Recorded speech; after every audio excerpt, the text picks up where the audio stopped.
OTB AM. With Gillette, put your best face forward with our new and improved razors. Anyway, good morning to you. Welcome along to Tuesday's OTB AM. It's Ger Eoin with you all the way through until 10 o'clock this morning. As ever, we'd love to hear from you about the big issues of the day, and the big issue today is Stephen Kenny's future. What's going to happen? How long? Is the clock ticking? Should he have much more time? What is the state of Irish football at the moment? And why do we get to the position that we're in, where an entire generation of international footballers, from an Ireland perspective, seem to have been hollowed out? Big debates about this yesterday, and a lot of complaints about our viewpoint and the viewpoints that we've been expressing. We will bring you those complaints a little bit later on the show. Nathan and Steve are going to join us after 9 o'clock this morning to give us their considered thoughts about what happens next. And where do we go from here? All of the existential questions that we do so love to wrestle with on this show. Good morning, Owen. Good morning to you. How are you? Very well. How are you keeping? Well, I mean, I'm very excited about the fact that we're playing Qatar in an international friendly tonight. It's, as you would say, a glamour fixture of two of the world's most entertaining footballing sides at the moment. The other thing, just before we get into this, right, the other thing, big thing that's happened when it comes to Qatar is the retirement of the American pronunciation of Qatar, which for a while it was out there, kind of like slowly growing like a virus. Do you remember for about a wet week it was Quator? The Quator Open, what? As the Americans would pronounce it. It's like, what? What is it?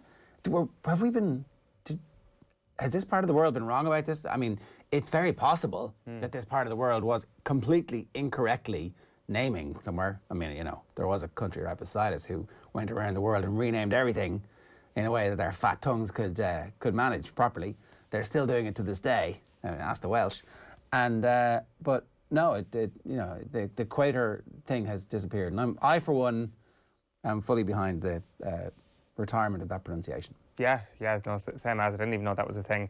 The one thing that's kind of struck me over the last couple of days is this new obsession that Irish people have with the FIFA World Rankings. Like I used to think that the Coca-Cola World Rankings, whenever they came around, were met with utter disdain, and it's interesting that the Luxembourg thing has been hyped up to this national disaster because they're ranked 98th in the world. Everybody's like, oh, look at the FIFA World Rankings, 98th, how embarrassing, we've got beaten by a team in 98th. Well, the bad news for those people who got absolutely carried away with the shock horror of Ireland being beaten 1-0 by a team that was one place below them in the seeds of the group is that Qatar are way above Luxembourg in the Coca-Cola FIFA World Rankings, and they are 58th in the world, a full 40 places better than Luxembourg. So it's going to be a whole world of pain for Stephen Kenny and his boyos tonight, I think.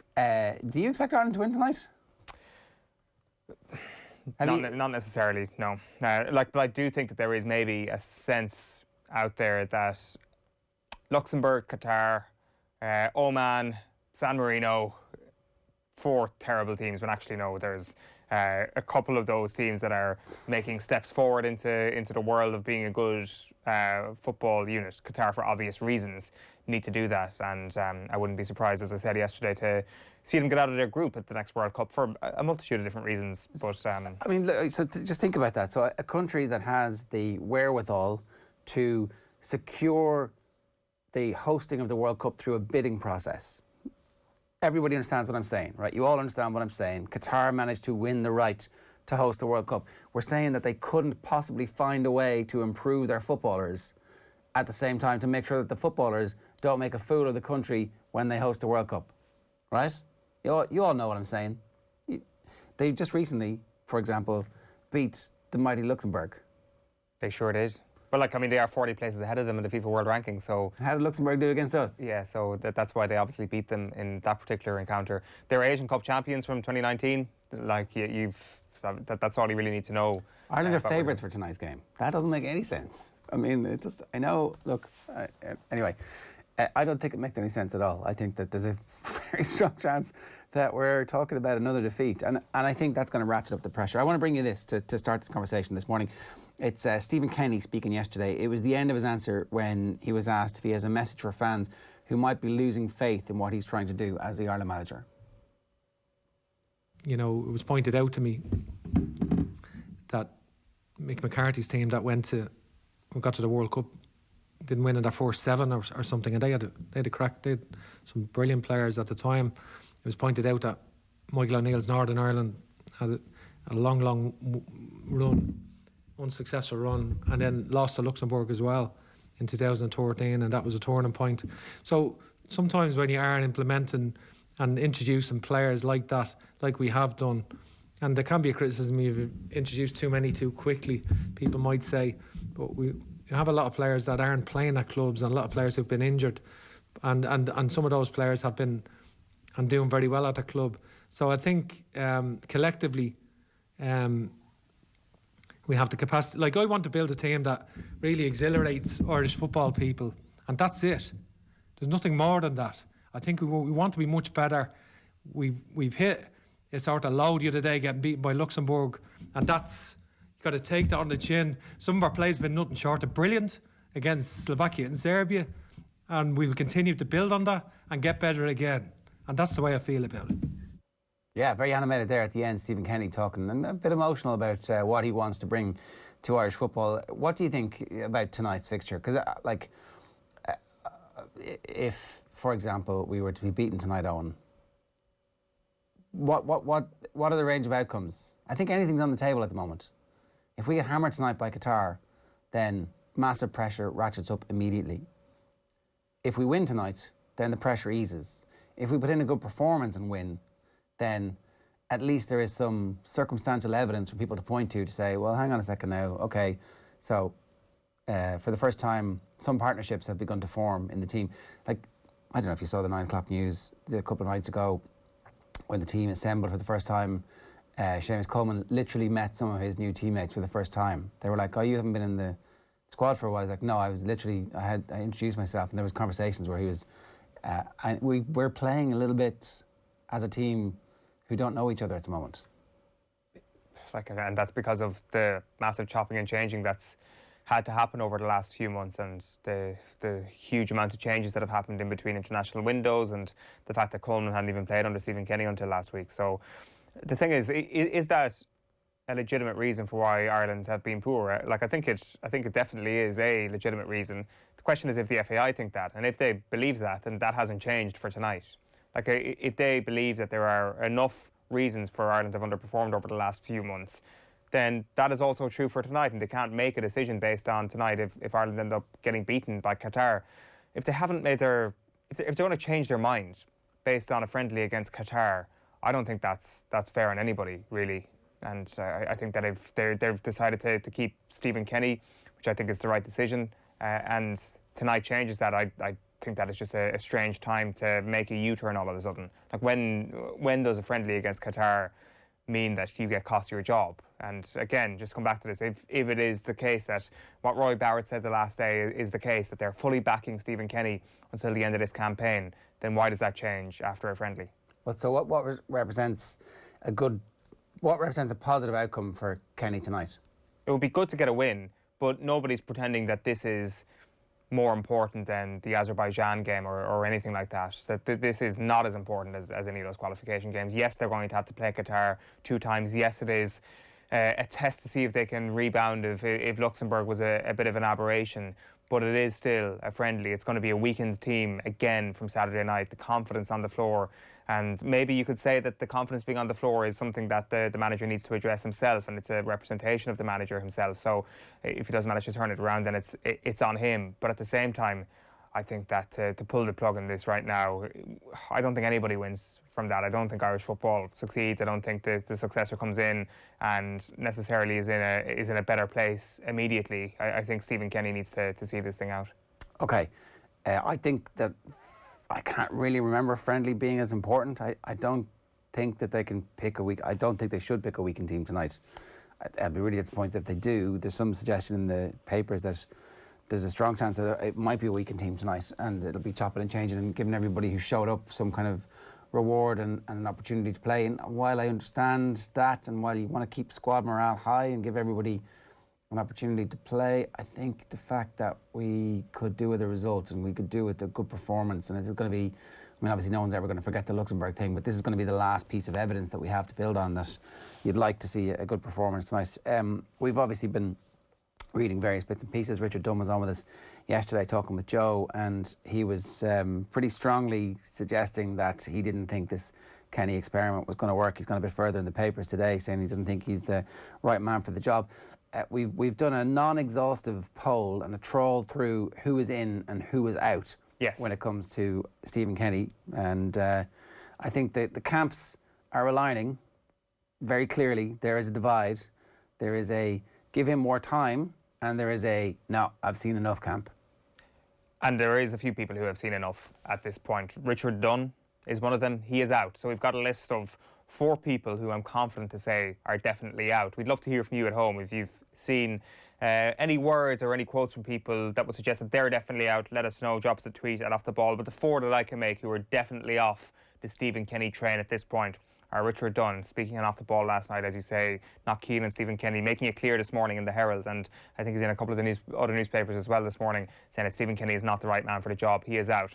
I've got Tony Cascarino not in the Stephen Kenny camp. In fact, I would have him off the Stephen Kenny train at this point. He is seriously questions the tactical aptitude of the national manager, which for me is good enough to say he's out. That question was put to Stephen Kenny yesterday in the press conference, which we'll get to in a while. Paul McGrath, probably the first person to hop off the Stephen Kenny train in a very explicit way, obviously calling for Stephen Kenny's head on Sunday morning.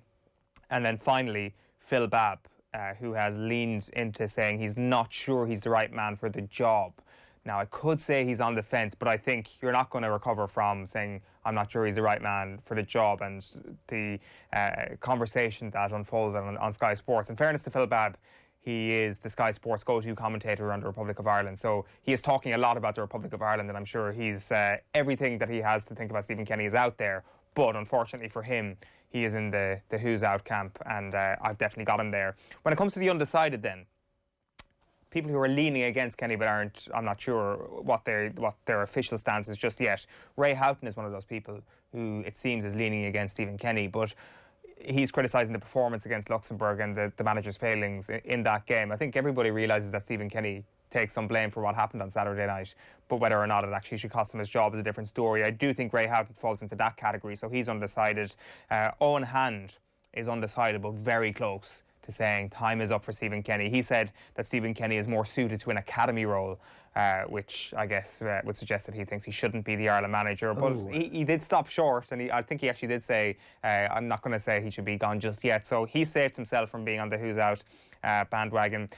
We got Stephen Ward on defence, who we had on the show yesterday, but I got the feeling he's leaning for Stephen Kenny.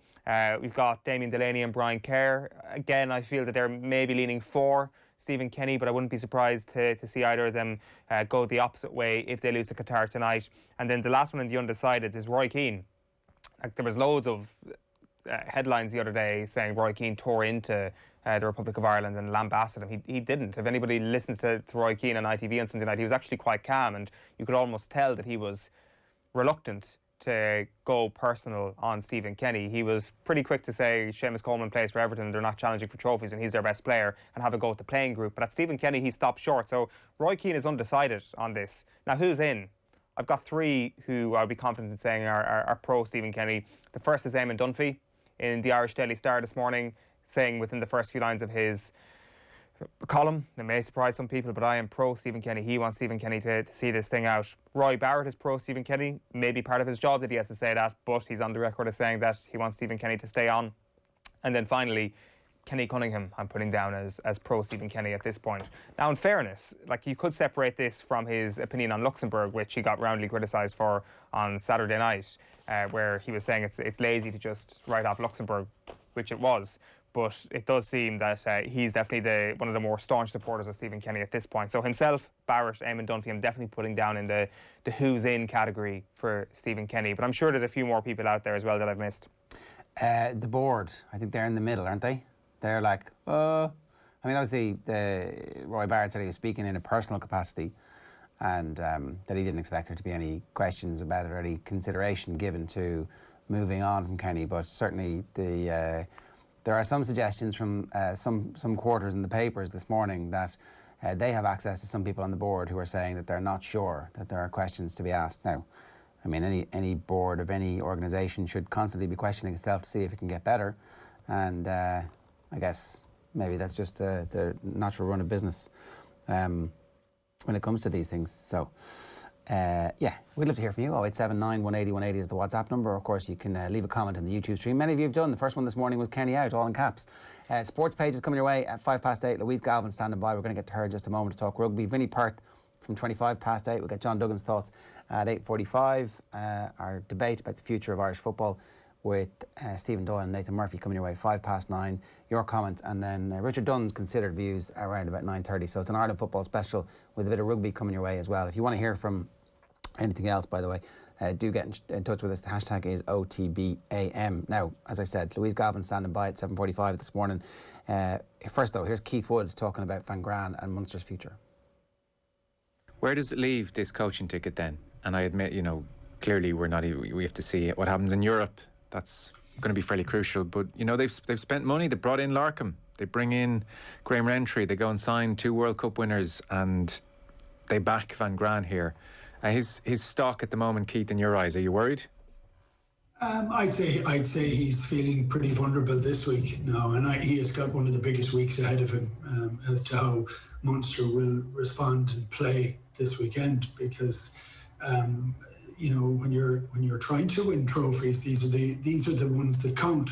I actually think they've managed to blood a lot of players during the year. Some of that was due to COVID and to different circumstances and injury, but they still have done it. So there is a sense that there are more players coming through the system. It's taken a while to get there, and they have got there to this point.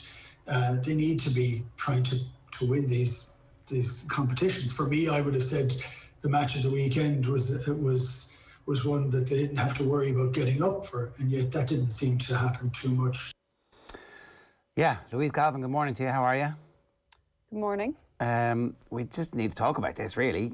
What has gone wrong with Munster? Because last week, certainly I got suckered into the emotion of the week for CJ and Billy Holland and the quality of the performances in the Six Nations, and it felt like they were going to be able to ride that and produce a big physical performance, but they didn't. Yeah, I think anyone who's supporting Munster at the weekend would have found the whole game pretty deflating, to be honest, which is very disappointing. I think coming back off the Munster-Leinster game in the One Park in January, we were all very excited for what was coming ahead. And look, it's been spoken about to death that Munster picked the strongest team we had available to us. Leinster maybe with one eye on the Champions Cup this weekend, and just the need for Munster to win a trophy for the first time in 10 years versus Leinster's need to win another Pro 14, where really their shortcomings have been more in Europe in the last few years. That very much it was, Munster have to put in a huge performance here and have to get a win. And not only did we not get the win, but we didn't get anywhere near the performance that we would have expected from the team. Any idea why? Leinster are a very clinical, very powerful, very all-encompassing team. And Munster, I certainly think we're behind them at the moment. And what we probably would have relied on in previous years would have been, this huge energy surge and a real emotional performance to try and get up to the pitch. That didn't happen. We certainly weren't at the races from an intensity and an emotional point of view. Why? I suppose I'm asking myself, a lot of those players would have, a lot of the key driving forces, the likes of CJ Stander, Keith Earls, a lot of these guys, they did that last weekend. The form guys that we were looking at, like Ty Byrne, obviously had an incredible Six Nations, but he just looked absolutely fatigued and flat relative to his performances in the Six Nations last weekend. So when you rely on that level of emotion to perform, you can't do that week in, week out. And they expended that against England last weekend. You need more than that. Whereas the Leinster guys who would have been stepping back into the fold, they didn't need, they were stepping into a more complete team with more, I suppose, leaders and form players probably in around them, versus the Irish guys coming back who were probably expected to do more within that Munster setup than the Leinster guys coming back, if that would have made sense. Take, for example, someone like Hugo Keenan. He would just be coming back in to play the same role he did against Ireland. He wouldn't be expected to come back in exactly lift those around him. Maybe that's the one reason why Munster weren't able to get up to the level of performance that we expected from them.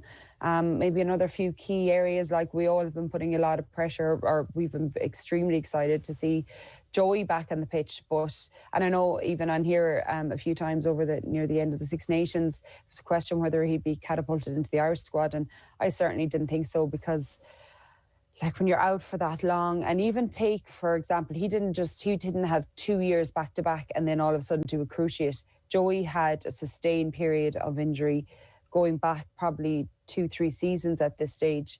So he was even when we weren't getting front foot ball, he wasn't able to get a grasp of the game. And, once or twice, I just thought he was 1 or 2 seconds behind the play, just because he probably needs to come into a very settled, I suppose, team performance where he can start to grow in confidence and exert pressure on the game instead of a constantly retreating pack. And I think we had 36% possession as well. So there's no one reason, but there's a few reasons together. And then psychologically, we're just, as well as physically and tactically and technically, we have been beaten by Leinster, I think, on 6 occasions on the row now. And, we just never looked like we were getting to the pace of the game at all at the weekend. And actually, the scoreline flattered Munster in the end. Is there a sense that even a fully fit and firing Joey Carberry, who'd been playing for the full season, wouldn't have actually made that much of a difference on Saturday anyway? Because, as you say, they got beaten up front. Absolutely. I mean, you can't play off of 36% possession unless you're playing, well, you can't anyway, but unless you're playing serious territory. And we weren't either. We were constantly getting breached with a huge amount of missed tackles. I mean, it was twice we had Leinster up over the line in that opening 40 minutes. So the scramble defence, that kind of, I suppose, intensity that Munster bring when they don't want their line to be crossed, that was still there. But it put you under too much pressure. Like time and time again, we saw just outside Dale Andy's channel getting broken. And, you could simply look at it and say, Henshaw's getting Dale Andy. But obviously, defence is getting quite narrow, that everyone is stepping quite far in, because we're afraid of our line being breached again. And then we're losing that line integrity. When you lose line integrity, you can't get any line speed. You can't start to impose your defensive game on the opposition. So, yeah, fully fit Joey Carberry wouldn't have made a huge amount of difference when you're not getting possession or territory. So what do you do in that situation tactically then, Louise? You touch on territory there, but Johan van Graan would have realised that Leinster had a big advantage in the front five going into Saturday's game. Yeah, and I think coming into half-time, Johan said himself, I think he was asked himself in his interview, what did you want to do at half-time? You're coming in at 6-all, but you really don't deserve to be coming in at 6-all, and you haven't really fired a shot. You don't have a massive foothold in the game. And at the same time, we could have gone in 9-12-6 only for the missed kicks, particularly Carberry's off the post.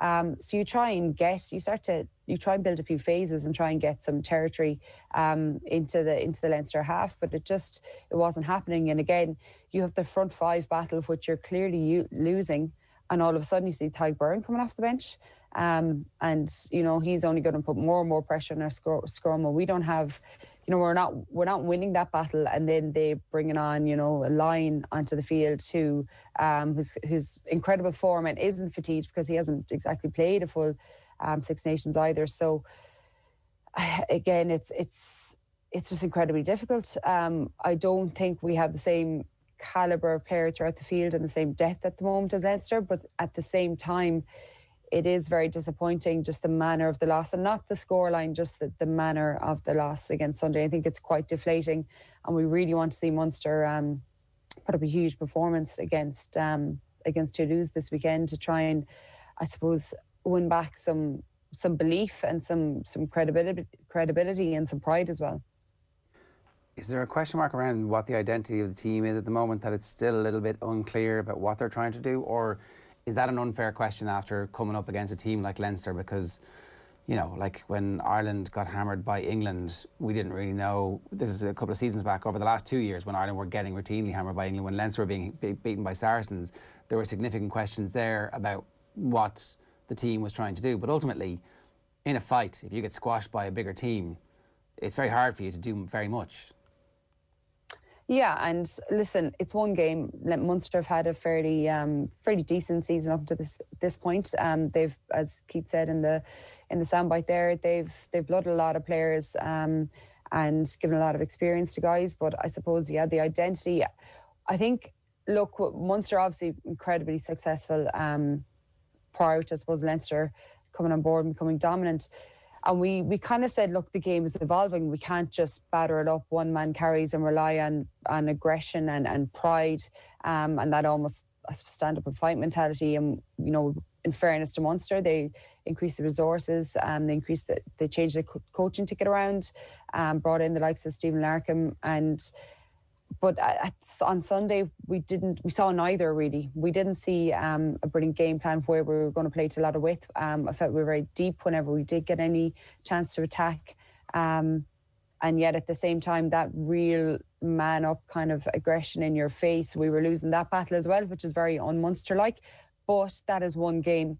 And the best thing for Munster is, although it's a huge, huge task, they have a game again this weekend and a good performance and, you know, a win against Toulouse, and all of a sudden you're into the top 8. I don't see us winning the European Cup, but still it would change the outlook of the season. And I think, again, it's the performance, and maybe if the fans can see what Munster are trying to do, and if we can bring some of that old identity of doggedness and toughness, and I suppose that energy and that intensity around the battle and around that front 5, front 8 contest, as well as maybe a little bit of, okay, what are we trying to do from an attack point of view that we've seen at times throughout the Pro 14 this year, then I think we'd, you know, the scorecard to be a bit different on the management ticket. That's the thing, it's a huge game, isn't it? Like a massive amount rides on this, because if they were to win this game, for example, this weekend, then you can look back and say,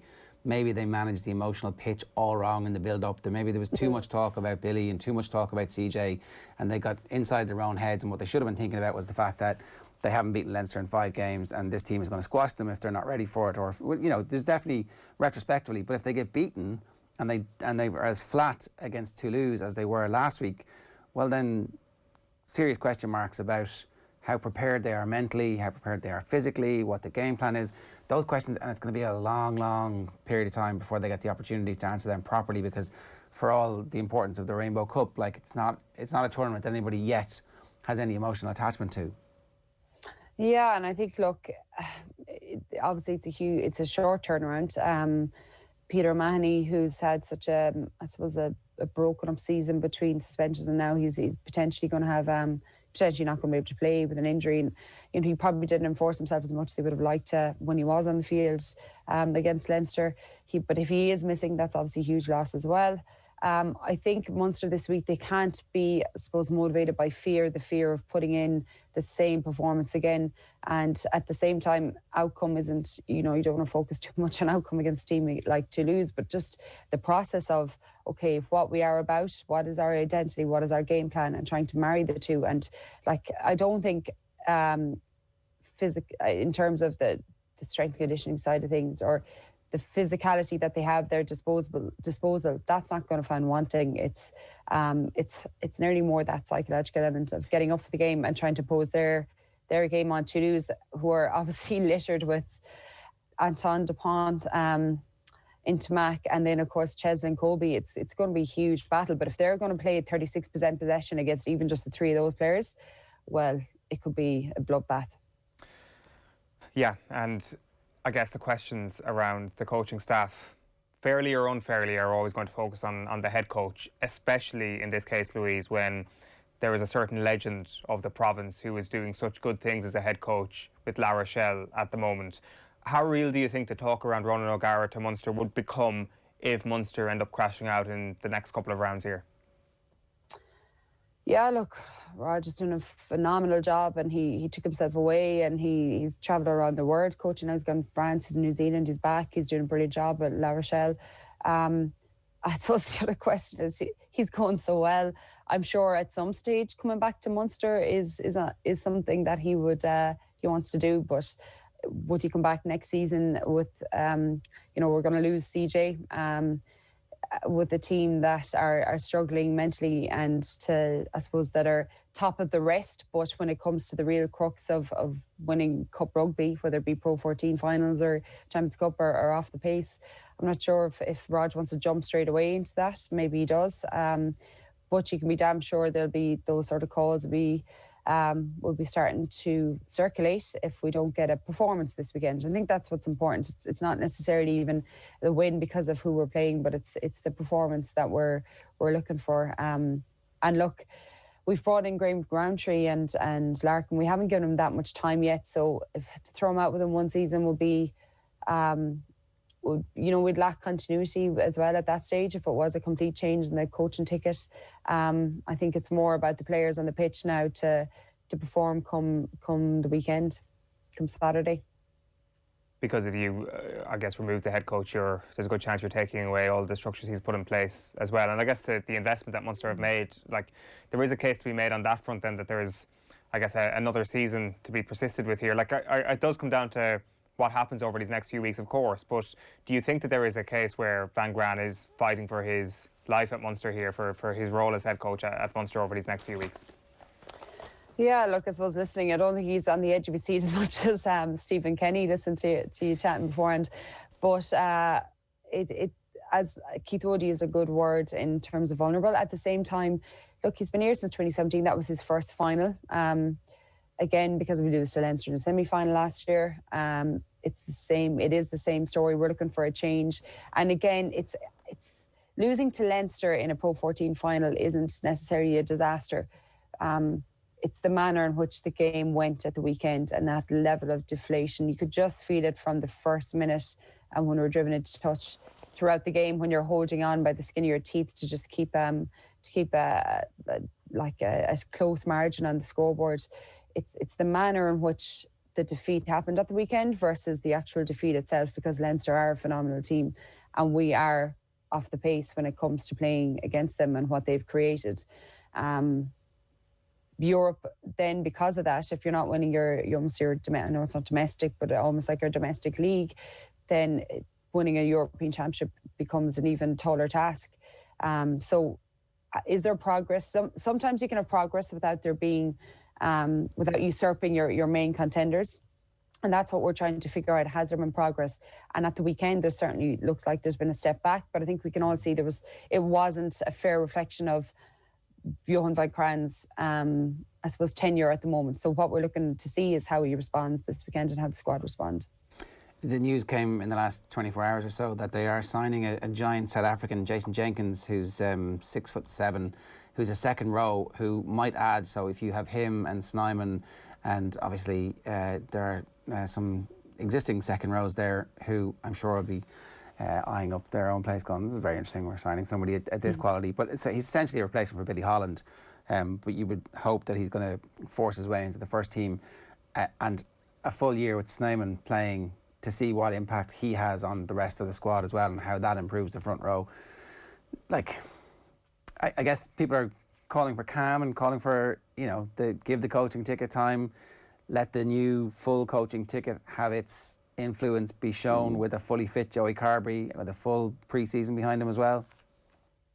Yeah, look, I think what we're hoping is that last weekend was a massive blot in the paper, and that they learn a huge amount from it in terms of, if they have a final again, which hopefully Munster will in the not too distant future, how they get up to the pitch of that game.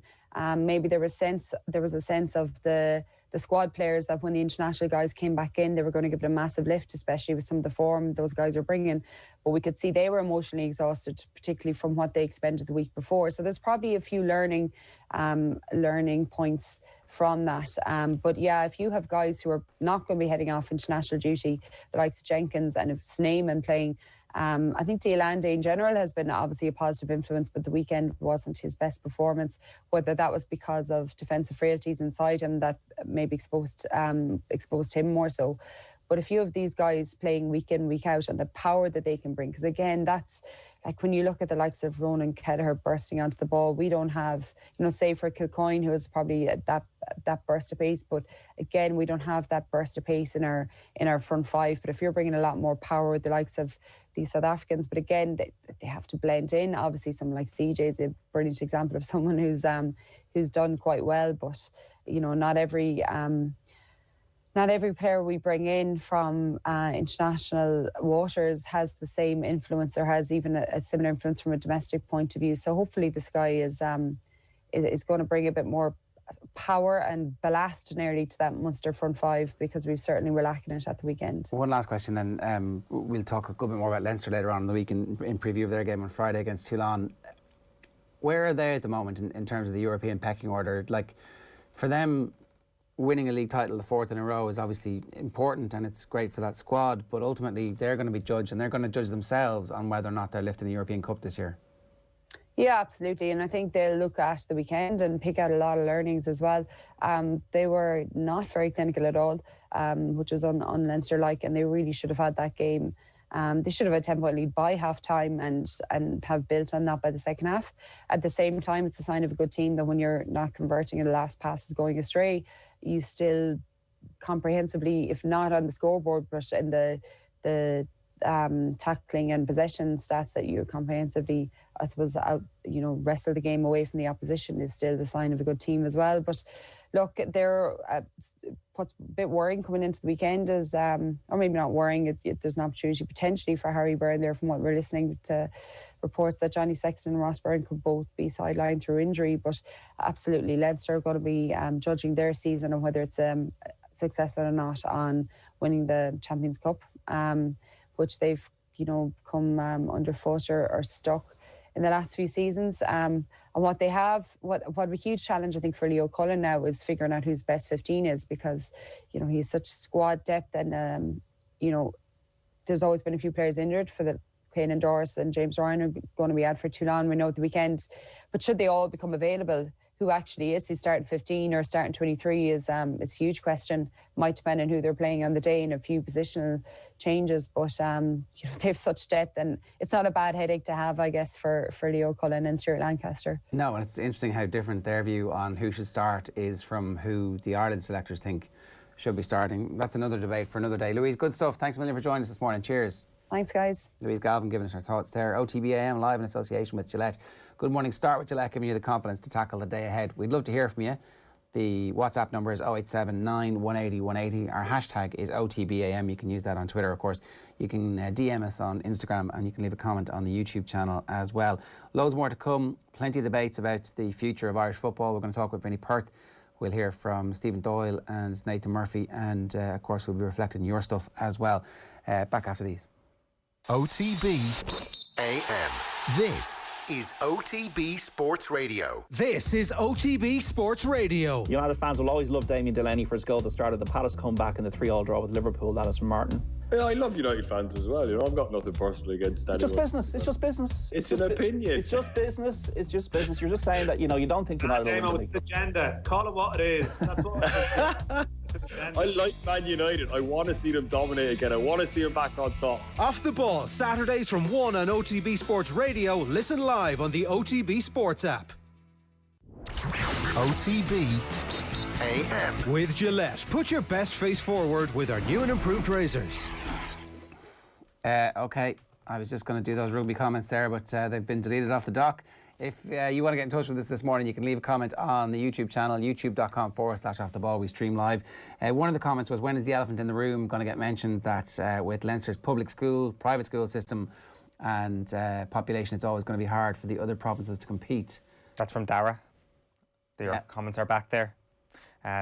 It's a good question. It's like that is the thing that we mentioned yesterday, was that there is an element of realising that, I know somebody came back and said Ulster are the second best team in the Pro 14, but at least, feeling that you're the second best team in the Pro 14 isn't nothing, but there is kind of like something you have to find some sort of consolation with, because you know that this Leinster thing is actually getting bigger. It's not that they're dominant now. There's a sense that they're getting bigger, and like you listened to Gordon Darcy at the weekend on TV saying that the reason why they managed to close the gap on Munster was that they had a group of perennial underachievers who were actually better players in a lot of areas than Munster.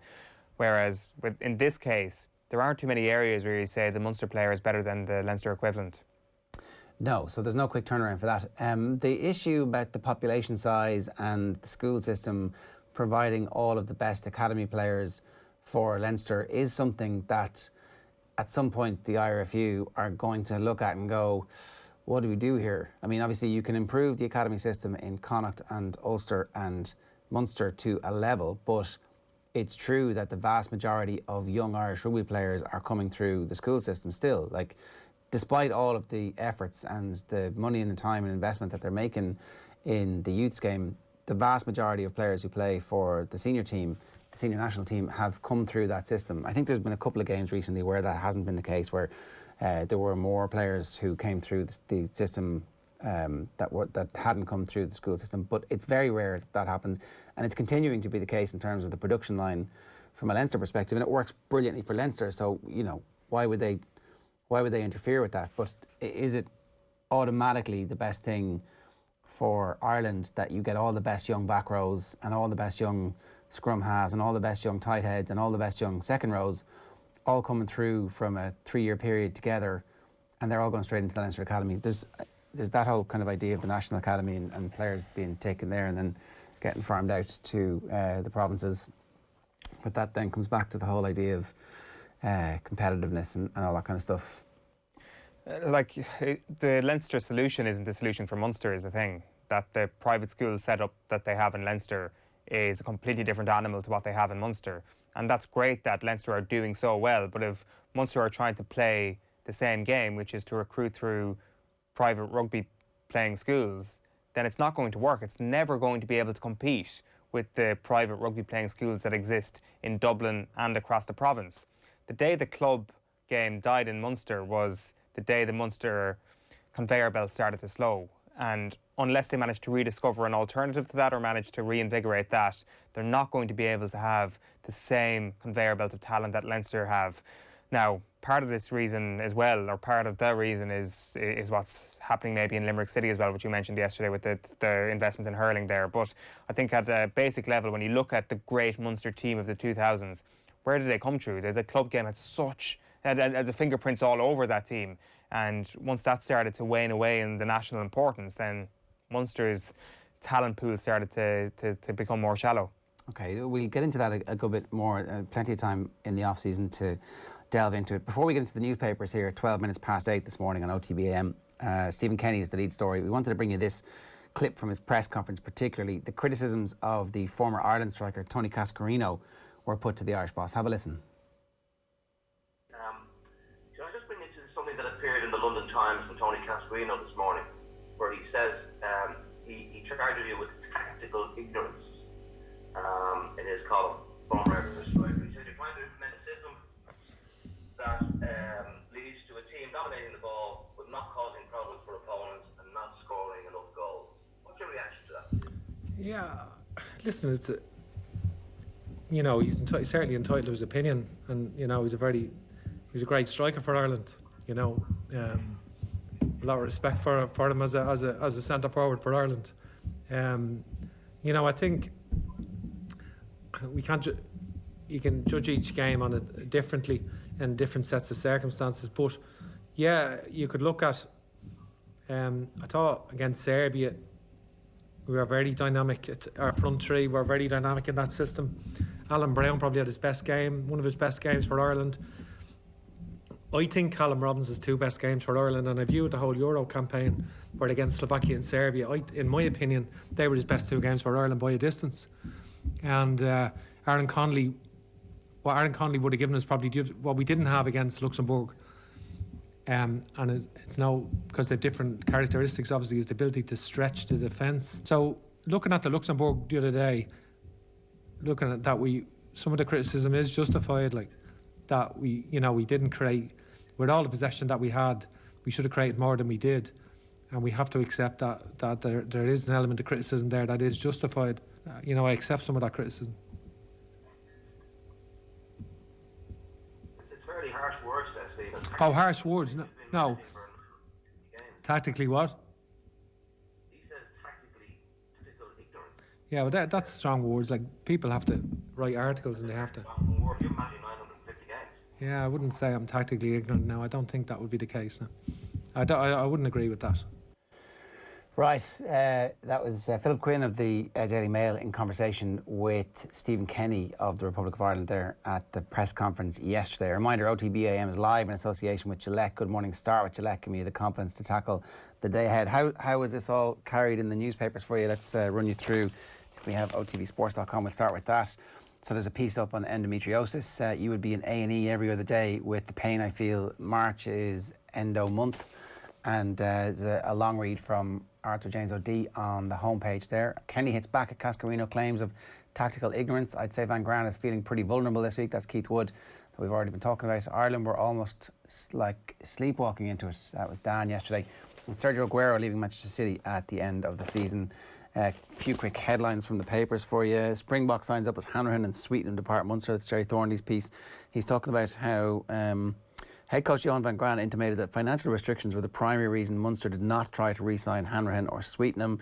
Yet, although the province have not confirmed any new acquisitions, apparently it has been financially feasible for them to sign the 25-year-old South African lock Jason Jenkins from next season onwards in a one-year deal. And there's the press conference yesterday where Stuart Lancaster was optimistic that both Sexton and Byrne would be fit for the game against Toulon on Friday, which you can hear live on Off the Ball. And Scotland actually did France a favour, is the Owen Doyle column there. And I kind of actually agree with that a little bit, that if you look back at the history of all of the teams who've won the World Cup, there's been some major setback far out. Imagine the hype in France if they'd won a Grand Slam this year, or if they'd won the Championship this year and then the Grand Slam next year and then straight into a home World Cup where, you know, it's basically, if you look at the way rugby has been carved up over the years, the various colonial powers have all decided it's going to be our turn to win it. It's France's turn to win it, right? You can't. There has to be some kind of. Yeah, there are still two more Six Nations before the World Cup. There are still two more opportunities for France to win a Grand Slam and get carried away. So, while I agree with the sentiment there that French feet staying on the ground is always a positive, especially with the talent that they've got, there are plenty more opportunities for them to get utterly carried away. And that goes for everybody. That goes for Ireland. Like, I think we've done pretty well to stay cool, calm and collected after beating England. We sure won't get carried away no matter what's coming down the tracks until we actually win every single game next year in that calendar year and get utterly ahead of ourselves. But for now, we can look at this and say, in the cold light of day, we're okay with being average. The back page of the Irish Sun this morning, I need more time. Qatar versus Ireland. That's Stephen Kenny looking at his watch. He's the best of Hal time. That's Sergio Aguero. Apparently they're going to put a statue up for Sergio Aguero and they're going to replace him with Erling Haaland. That's how you do it. That's really, that is, if you had all the money in the world, which Manchester City do, that is how you do it efficiently. Put a statue up, get the best replacement, job done. The Telegraph, interesting story here. Discovery, American TV giant in battle for the Ashes. So Discovery are apparently a surprise contender to screen this winter's Ashes as part of attempts to revolutionise sports coverage on its Netflix-style streaming platform. So Amazon are out, but BT and Sky are in a three-horse race for a 50 million plus 4-year package to show England versus Australia, which is interesting. I would absolutely listen to David Attenborough commentate on cricket. The Irish Daily Mirror, back page, Aguero go. City's legendary striker will leave this summer after 10 sensational seasons at the Etihad and that amazing goal to win the league title. We will come good, is Stephen Kenny. Kenny confident he'll turn things around just like O'Neill's Northern Ireland. That was an interesting reference that he made there. The Herald, Kenny, I'm not ignorant. Ireland boss dismisses criticism of his tactics. GAA action set for a phased return. We'll know more about that today. Sexton and Byrne both on target for Toulon. And I don't believe we have best man for job is the headline over Richard Dunn's column.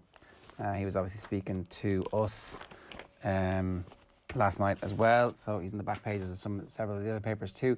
I can fix it is the Irish Daily Star. Stephen fighting back as pressure mounts on Boss. They've got Dunphy saying he is the right man for the job. Thierry Henry keen on Celtic. And Aguero going there. So Kenny, I'm not tactically ignorant, is the back page of the Indo. on that piece there. Sexton on track for Toulon clash. GA set for phase return to training, and it's kind of fairly similar stuff. But belief is gone is the back page of the Daily Mail. Kenny tactics not working. Blasts done. It's just not good enough since the manager took over. People complained in the past that it was boring to watch, but you can't tell me it's any better now. There's nothing to it. We're not more entertaining. Inevitably, we lose the ball because we're going around in circles. Previously, we were competitive, always fighting till the last game. On the 10 games, there does not seem to be any evidence the players believe in what they're doing. It's almost like they've fallen into the trap that they believe they need to be a footballing team. When you're struggling, you've got all the experienced players on the bench, the team is losing out, you need players on the pitch who have won matches for Ireland. So he's talking about playing the older players, Duffy, Hendrick and Brady. Yeah, like I think that there's definite questions that are legitimate on that front, like the experience that was maybe left on the bench and didn't start the other night. When you look at what Seamus Coleman said, especially talking about players not showing for the ball in midfield, there definitely think there's a legitimate case to be made on that front. And again, Stephen Kenny's not exempt from blame over this. The system, I think, is maybe a different question, and maybe there is a little bit of a short-term pain here that's going to result in something better over the next little while. There's also probably a little bit of individual responsibility for maybe why the system didn't work so well the other day. Like, I mean, did Enda Stevens and Matt Doherty have their best days? Probably not, is the answer, and they are vital cogs in a 3-5-2. They always will be, whoever's playing wing back. The Irish Examiner is just the one that I've got here. Kieran Shannon saying, don't just scapegoat Kenny, find answers with a real plan for the future. And that's something we might get into with Vinny Perth in a little while. This idea that this goes way beyond the national manager. GEA hoping for April 12th for a start is the story on the GEA then as well. So that'll be within a fortnight we would have GEA training back and ready to go. So the shape of the GEA season may not be immediately apparent despite the expectation that inter-county and underage games will resume light training at some stage in April. Very interesting to see what plan they come up with and what opportunity they take. Do they have to have the league, because obviously they have a sponsorship deal with Allianz, and would they then have to give that money back? And so if they have a little bit of a league and a little bit of the championship, do they manage to, like, these are all concerns in the background that, you know, on the face of it, you would have one inter-county season which is essentially for the same competition, and one club season which is, you know, as much club activity as you can possibly get away. But given the massive financial drains that they've had, they need to be very cognizant of that. And I don't envy anybody who's trying to come up with competition structures for a full calendar year's worth of games, but knowing full well that you have 6 months to do it properly. Yeah, part of me was thinking the other day that is it worth going back to last year's format once again and going club first? I know it doesn't really make sense with the playing numbers and literal health and safety, but there is a chance that come the end of this year, if they did the Winter Championship once again, that they would be able to monetise that and actually get bums in seats and actually make a lot of that money back by having a really good, vibrant championship this year. Maybe it's optimistic on my front, but there's clearly a much bigger chance of having plenty of fans in stadiums if you have that Winter Championship rather than this summer version of it that we're looking likely at the moment. 22 minutes past 8 this morning here on OTB AM, live in association with Gillette. Good morning. Start with Gillette, giving you the confidence to tackle the day ahead. We'll have Vinny Perth with us in just one moment, but first I want to bring you this. It's a small taste of our chat with Richard Dunn last night. Have a listen. It's hard. You need options, and you need. I just think it's slow, and it's very, very predictable what we're doing, and it seems to be like it's all right. I've read a book, and this is how it goes. The left centre half gets it, he plays it into the number 6, and he knocks it out to the fullback. It's almost basic sort of passing drills. Well, teams understand that. Everyone knows that you need a little bit of something different. You need to be spontaneous at times. You need to have movement off the ball, whereas we don't have any runners in behind. Sorry to interrupt. It was so noticeable when Robbie Brady made a big run in behind off the second half whistle when he came on, and it was like one of the first times that had happened, and it gave them something to think about. I think Gary Breen made that point with us yesterday. You know, you need 10, 15 more moments like that in a game to mix it up, maybe. Yeah, you just when you're playing against that and everyone's in front of you, it's easy. It's very, very easy. As soon as someone turns and runs in behind you, my job as a centre midfielder, I'll have to go turn around, look at the centre half and say, you get him. As I turn around, there's another guy on me, and everything just becomes a little bit more hectic and stressed. And you start to, right now I've got a job on my hands, I've got to think as well as move. But we don't threaten teams. We don't do anything like that. It's all very, very basic. I don't know, it's like anyone can go to the park and say, right, lads, you pass the ball there amongst yourselves. All right, now we're a passing team. There needs to be more to it. There needs to be a purpose, and there needs to be a threat. Richard Dunn there. We'll bring you that full Richard Dunn interview around about 9:30 this morning. But Vinny Perth is with us this morning. Vinny, good morning to you. How are you? Good morning. How are you doing? We may as well pick up off what Richard was saying there, that ultimately in the Luxembourg game in particular, it was all very predictable. And in fairness, Stephen Kenny identified this. He was saying that in the first half, the distance between the Luxembourg centre-backs and their centre-forwards was never stretched, that we didn't get in behind them at all. That clearly wasn't the game plan. Why did it happen, though? Why did it happen? Because I suppose players didn't do the job properly. Whether that's down to coaching or whether that's down to the players, ultimately we don't know. But the setup of the team, like I was on the other day and we spoke about the whatever you want to call it, 3-5-2, whatever system you want to talk about. And away from home against Serbia, to a point it worked. The three at the back makes you more defensively sound. We have a coach in now from Chelsea who's linked to Tuchel, and I presume part of the thinking has to be, I'm not saying he made the decision, but I presume his coaching experience with that Chelsea first team means that that's part of why we've moved to the three at the back, or at least part of why we, or certain his coaching methods or his when he's speaking to the players has to be coming through in the team. But that didn't come out on the pitch. It wasn't good enough. And I think, and obviously from the coaching head on me and all of that stuff, I researched it. Gavin Bazuna's passing the other night, he gave the ball to Kieran Clark 11 times from restarts. The next player was Dara O'Shea, which was 4 times. He only gave it to others once or twice. He never went long. So straight away, that's the start of the process. So the ball is going down our left-hand side. So Dara O'Shea's biggest pass, or the amount of times he passed the ball next, was to Enda Stevens. Enda Stevens' next pass, or highest amount of passes, if I'm explaining myself properly here, was to Kieran Clark. And the next in line was Josh Cullen. And Josh Cullen's most passes was to Kieran Clark. So that tells you we created a triangle in our final third, or our defensive third, between Clark, Stevens and Josh Cullen. And that means we were bogged down on one side, and we were slow and predictable. And I heard Richard's interview, and I think me and him have argued this all weekend long in terms of the rights and the wrongs of systems and everything else. But it's very hard for me to counter him when it's backed up statistically. Like, there was no switches of play and quick switches. Josh Cullen, as effectively our number 6 or our playmaker, never once passed the ball to Matt Doherty, our opposite wing back. Not once in the game. According to the statistics, now I watched the match back in case I missed one pass or somebody missed a pass, and I don't see it. So when you get that style of play, then you're in big trouble. You're predictable. You're easy. David Moylan made the point the other day. As a midfielder, I played a midfielder. David obviously played at a higher level. If stuff is happening in front of you, it's so much easier to defend against it. So much easier to take a good starting position. And Ireland tactically were really poor in their build-up play, and they were too predictable, too slow, and it was just easy for Luxembourg and allowed them grow into the game. And then when the key moment came, they were able to take the chance. We were just too predictable. It was really poor. How do you fix it in the middle of the game? What could we have done kind of at half-time or 60 minutes in? Well, we didn't get the ball. I would have spoken to Sean many times about number 10s. Number 10, the importance of number 10. Alan Brown, I think, is our best number 10.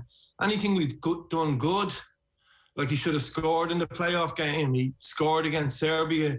Anything we've done well, I think it's been through Alan Brown more or less. Yes, Robbie Brady came on the other day and made a real impact after 1 minute. But beyond that, to be fair, Robbie dropped too deep and he just didn't have the legs. He looks like he's struggling at the moment. But you've got to play through Alan Brown. You've got to play through your number 10. And the difference with this system is that if you play three at the back has been criticised now, and I understand that because the result wasn't good. Most teams, especially possession-based teams, I would have spoke to you about Liverpool playing as a three. Normally they would get, when they're at their best, they'd get the centre midfielder to come in and make a back three. And in possession or starting to play, playing in a three isn't a bad thing. The problem is your fullbacks. Your fullbacks have to be higher up the pitch. And I was trying to think overnight how I can equate that for people to understand. If you remember when Manchester United were knocked out of Champions League to RB Leipzig, you can see the 2 goals. The first away from home. First goal was scored by Angelino, who is the left wing back for RB Leipzig. The second goal was scored by Hamid, who is the right wing back, from across from the left wing back. If you want to know how to play with 3 at the back or even 3 in possession, then watch RB Leipzig. They're just brilliant at it. And our wing backs didn't do enough. They didn't get forward. They didn't get enough crosses in the box. Why I brought up Chelsea is because we have a Chelsea coach in our national setup now. And normally someone like Reece James, when they played Atletico, he crossed the ball 11 times from the right wing back position. Matt Doherty didn't cross the ball 11 times or anything like it. He only played 45 minutes, albeit, but he wasn't brave enough. He wasn't high enough up the pitch. And our 2 in midfield of Cullen and Knight, as much as Knight started the game really well in terms of energetic and getting around the place, never gave us a platform. It should have been 1 in midfield. Cullen bouncing the ball out, as I said, and going out the other side. People talk about ticky-tack football. If you ever watch videos of Pep Guardiola, he'll be on the training ground and it'll be short, and out the other side. And we see it with this Manchester City team. They play with the ball with 3 at the back. And they bring Cancelo into midfield. And it's short, and go out the other side and get 1v1s with the wide players. We don't do that. We didn't do that against Luxembourg. And how you fix it? Enda Stevens, in his average position on the ball, was deeper against Luxembourg than it was away to Serbia. His performance level dropped off that much that there's no chance. He should have been 10 yards actually higher because he was home and he was playing against Luxembourg. And the 2 fullbacks hurt us too much, just too much. On that mention of João Cancelo there, the way he plays for Manchester City, like it was noticeable when Ireland created their one really good opportunity of the game on Saturday night. Enda Stevens cuts in and picks up a midfield position. Why didn't they do that more? I don't know. It's a brilliant point, and I never know. I remember when it happened, because listen, I've researched Cancelo's position, and sometimes I talk here and I give out different things. If anyone wants to see some of the research on Cancelo, reach out to me. It's there. I have a whole sort of thing on it. But what that does is it also allows you, first of all, to be defensively set up if the ball breaks down. But it makes the opposition think. It makes them think and react. Again, going back to David Moyler's point, all of a sudden, Luxembourg winger has to take a new position after what Stevens done there. And as I said to you, Stevens' most popular pass the other night by a country mile was to Clark. It was backwards. So we kept the ball fine and our passing stats have gone through the roof. But that's where we've become a possession-based team. So the point you make is brilliant. That pass into Enda Stevens, I think it was from Seamus Coleman, found him in the pocket, in the midfield, and we go and create something. I just don't know why we didn't do that more. We're home to Luxembourg, and whether the blame of this, and I said the other day, I'd back Stephen, but when there was criticism, we have to criticize. Whether the blame lies at his door, I don't know. But the players didn't go onto the pitch and do enough. Whether it was them or the manager, we don't know unless we're in that group. Just wasn't good enough from our fullbacks. Part of me, and this is a completely intangible thing, Ron O'Gara talks a lot about confidence, and obviously he's kind of seen the transformation of his own team to being a confident team now, and operated in those sports environments where if any of the goals that we've missed from 5 yards or 3 yards or 2 yards have gone in over the last 12 months, the team feels differently about itself. Like if that brilliant move that we've just been speaking about results in a goal, then you suspect that everybody automatically just becomes a better player by moving forward 10 yards and suddenly having the confidence. And so that's where the old guard, and I can take on some of them at different stages, and people say, well, who's Vinny's never played in the World Cup? I can only speak tactically, of course I can. But that's where they have a point, right? So if the first goal goes in, or the first chance goes in, it's brilliant play. I think Jason Knight, who started the game really well, and Josh Cullen, for argument's sake, I think their level of performance goes up another notch or two if that goal goes in. Why? It breathes confidence into you. You're a bit more. You're 1-0 up, by the way, and it's a little bit. Yeah, we're at it. We can get going. We can play here. The difference is that goal doesn't go in, and there's that sense of pressure around the place. We need a goal. This is Luxembourg. I mean, rightly, but Seamus Coleman's kind of like, we're embarrassed and all of that stuff. Like, this result has hurt the players. So goals change games. They change people's career. They change everything. People forget it come the end of the season. But if you remember Liverpool, the great season they had, the ball bounces off Pickford's crossbar, and Divock Origi scores a header from a yard. Meant they win a game, and it gives the momentum to go on and win and help them win a league. I'm not saying that goal doesn't go in, but momentum stopper that chance was in the 94th minute. That's sport at the highest level. That's why I brought up before that if you think of the Irish rugby team, Eddie Jones is now fighting to keep his job, while the Irish head coach Andy Farrell isn't, because one game swings everything. And now we're down to that stage where tonight's so important for our international manager that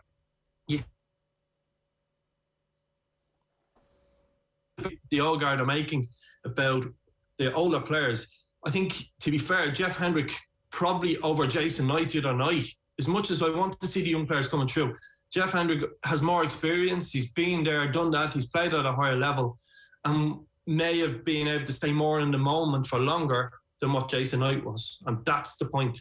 And I think Jason Knight is going to be a real star, but he's not there yet, and he hasn't got that international experience or top-end experience yet. And sorry, that's a long-winded way of saying that's why big moments change people's careers, they change games, and they change people's performance. And to be honest with you, I don't think enough is being made of it.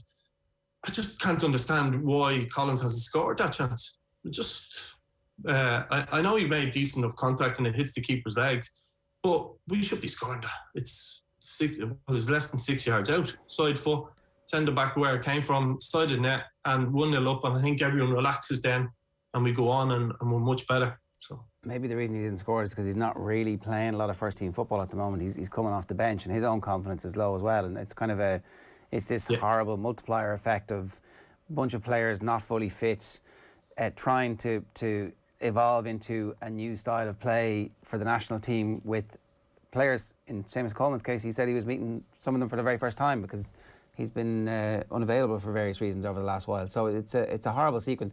Look, we're obviously talking micro, short term here in terms of the game at the weekend and what happens tonight, and we'll be able to analyse what happens tonight afterwards as well. I did want to just start this conversation now because it's actually a much broader, longer conversation. I think one that we're all going to be having in great detail over the next few weeks. Miguel Delaney tweeted out the piece that he wrote 6 or 7 years ago, which detailed how Irish football had been struggling over the last decade, and bear in mind, so it's 6 or 7 years ago, so that's 17 years ago, to get to grips with the throughput of players, and how English football was no longer going to be a release valve for us or a safety valve to bring our best players through. And I just wanted to get your opinion on how we are currently doing at bringing young players through, because it's clear when we look at the age group of the team, there's that bunch of young players who have been given game time, who all would have played with Stephen underage and probably aren't quite ready yet to be the mainstays of a national side. There's one player in his early to mid-20s, and then everybody else is 29 or older. So there's a whole generation of footballers who haven't come through. Is that over?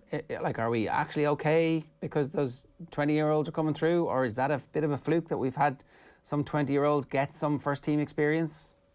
No, it's certainly not a fluke. I mean, what happened at the 21s wasn't all down to Stephen Kenny in terms of those players coming through. There's no doubt about it. But what he did was he skipped a couple of players and he went a little bit younger, and he made a team out of 21s. And to be honest, his brilliant management style brought those players through for us. Yes, it seems too early, or in Troy Parrott's case, for obvious reasons, the injuries and club form, it's too early because he hasn't played enough games. But like, we have this amnesia, I think, that the last 4.5 years didn't happen. It did. I mean, the only argument I can make is people stopped going to the Aviva Stadium. If I was running a local team and I needed 25 tickets, I could have got them for free and brought all the players with me, no problem. I mean, people stopped going under Martin O'Neill, under Mick McCarthy, because it wasn't good enough. It wasn't good enough on the eye. Now, remember, I'm making that comment, and we've just lost to Luxembourg, so I'm not defending anybody. What happened the other night is just not acceptable, and there has to be now a real reaction to it. I said there has to be progress throughout Stephen's campaign. It isn't just good enough to bring players through, get them experience, and the form and the team not be good enough and no progress. So we have to see real progress between now and the end of the campaign if Stephen has to continue in the job. I accept that, and I always did. I think that was fair. But on the wider point, like, just one example is, do people, and this is why I have a problem with people sitting in Sky Sports studio who can make comments about Irish football, whether it's Cascarino or whoever else. I'm not personally criticising them, but the difference where that and where I get criticised, Vinny who is he, sure, all of that stuff. Like, I stood on the cop watching Jack's last match. I was there when McIntyre scored. I sang The Fields of Athenroy in Poznan as well, right? But I also completely and utterly understand how Gavin Bazuna became an Irish international, right? Shamrock Rovers made a massive investment, first of all in their youth academy, second of all in their training facilities. They sent that kid to school to help him in a leaving cert.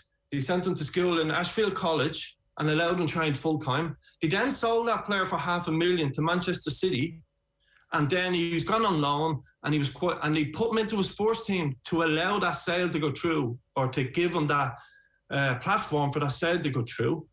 And now he's played first-team football for Ireland and made a success of it. What Shamrock Rovers did has to be replicated by everybody else. It's not. Kevin's are doing a brilliant job, and it's up to Bowes to take them players, and they do to a certain point. But the investment Shamrock Rovers made, and that only happened, by the way, in the last 18 months, 2 years. So the fixes are there, but you've got to support these clubs. You've got to support them. I live in Tallaght all my life. What we do is we give St. Grahar 250 grand to finish their AstroTurf. We give St. Mark's 175,000. We give 5, 6, 7, 10 clubs a couple of $100 grand here, and the local council gets their votes or the TDs and all that stuff. And we end up spending 3-4 million, all these different clubs who have just average facilities. Instead of getting together and building one super facility in the middle of Tallaght with 4 or 5 AstroTurf pitches, 3 or 4 grass, whatever, and say, right, here we go. He's all playing that one area. And no, we don't. We just chicken feed and spread the money out here, there, and everywhere. And if you want an example of how it's done, go to Shamrock Rovers, see what they done with their goalkeeper, see how they got him into the first team, and see the results of it there the other night against Luxembourg.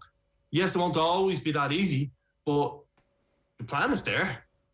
It just needs some money. They need backing, and Rovers need to be pushed and say, you can't do that in a one-off. We want to see more for the money we invest in you.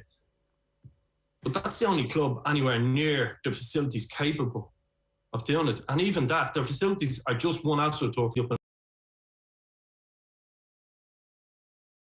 that we're trying to compete with other nations. It's just nowhere near.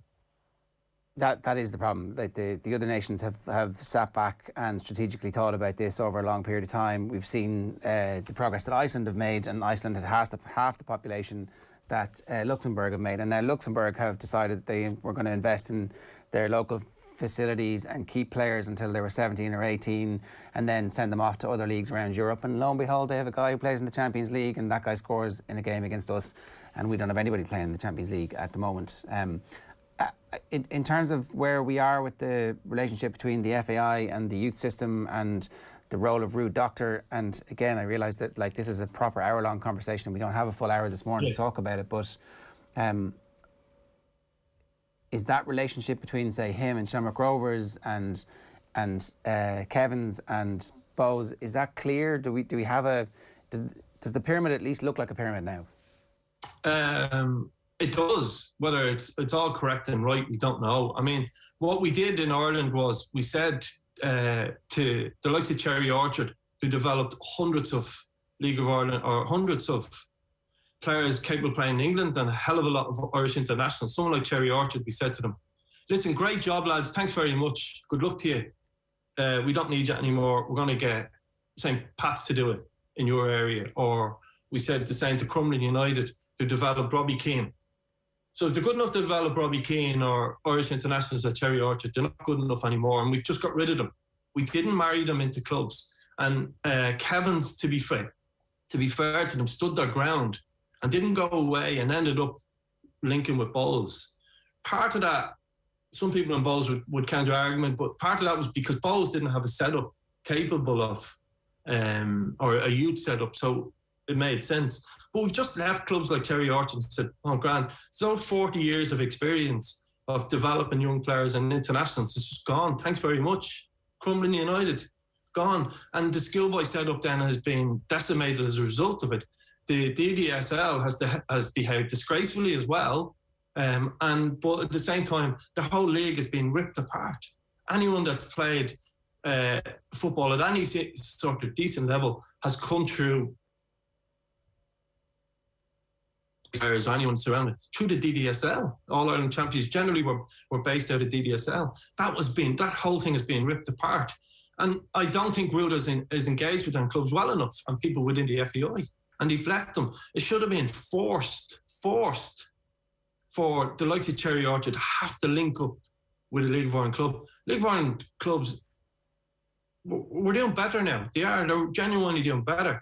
But they aren't good enough yet, all of them, to run the whole academy all the way through. We see the money it costs at Shamrock Rovers to do it. And they should have been forced to link up with them. Home Farm has just been, Belvedere, they've just been left behind.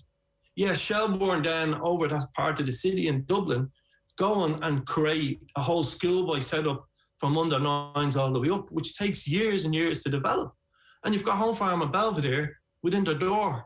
And they weren't forced to marry up together. That makes no sense to me. I'm not being critical of anyone in Shelbourne or Home Farm, but the FEI should have had a long-term view of this and kept these clubs on board and the expertise that they have.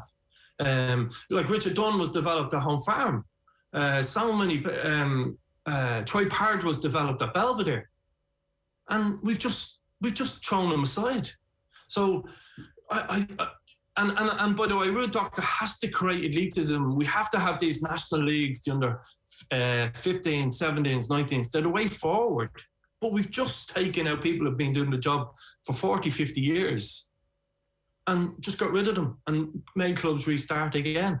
And to be fair to Bowles and Rovers, they're the only two clubs, I would say, doing it right. And not to say the likes of Sligo are bringing through John Kenny, through their underage setup. There is things happening in pockets around the country, but there's no joint up thinking.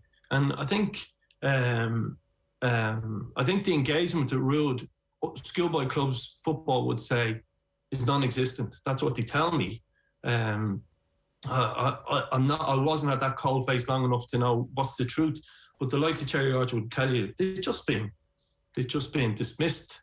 They even tried recently, this whole Dublin County tried to get into the League of Ireland First Division. Cherry Orchard were willing to provide them with the schoolboy setup for their club, which meant Under 13, 15, 17 National League, we had another 20 to 25 players playing at that elite level. And we made the decision that Dublin County, for whatever reason, rightly or wrongly, weren't going to do it. So we have a real problem, and there's so much infighting. I don't see it being fixed anytime soon, and that's the concern. And we're being left behind by Luxembourg and Iceland and all of these nations that they're way ahead of us. Yeah, no, look, and I think this is an important conversation, and I know that we weren't going to get into too much of the nitty-gritty, but they're all very interesting points, and I know that when we put this out later, we will get contact from the people involved in those clubs and the people involved in the League of Ireland club. So the conversation at least has begun, and if anybody wants to get involved in that, the hashtag is OTBAM. Did you want to ask one last question? I guess, back to the national team, Vinny, when it comes to Stephen Kenny's immediate future, like Roy Barrett's come out and said that they're going to keep him until the end of the campaign, that there's no immediate danger to his role. Does a defeat tonight change that at all? Does it put him in any bit of jeopardy, do you think? Well, yes, it does, because it's a result business. He will know that. Do I think if he's sacked or if he loses, he should be sacked? No, I don't think so. I think he should finish the campaign, but I think it puts him under massive pressure. Again, watching Finding about Jack Charlton, we live in a world now where I looked up the whole thing around Paul McGrath sitting on the bus. Imagine that happened now.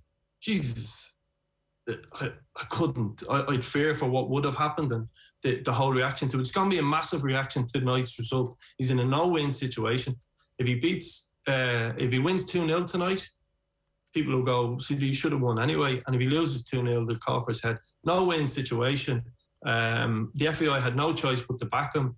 I think, for me, we've got to take a long-term view. Whether Stephen's the right man or not, that's up for other people to decide. But unless we take a long-term view of 2, 4, 6 years with a manager and let him build this team, well, then we're going nowhere, and we're going nowhere fast. So it's a difficult one to answer. Personally, I don't wish any bad on him. I hope he survives this, but he's got to win football matches there. That's the key to it all.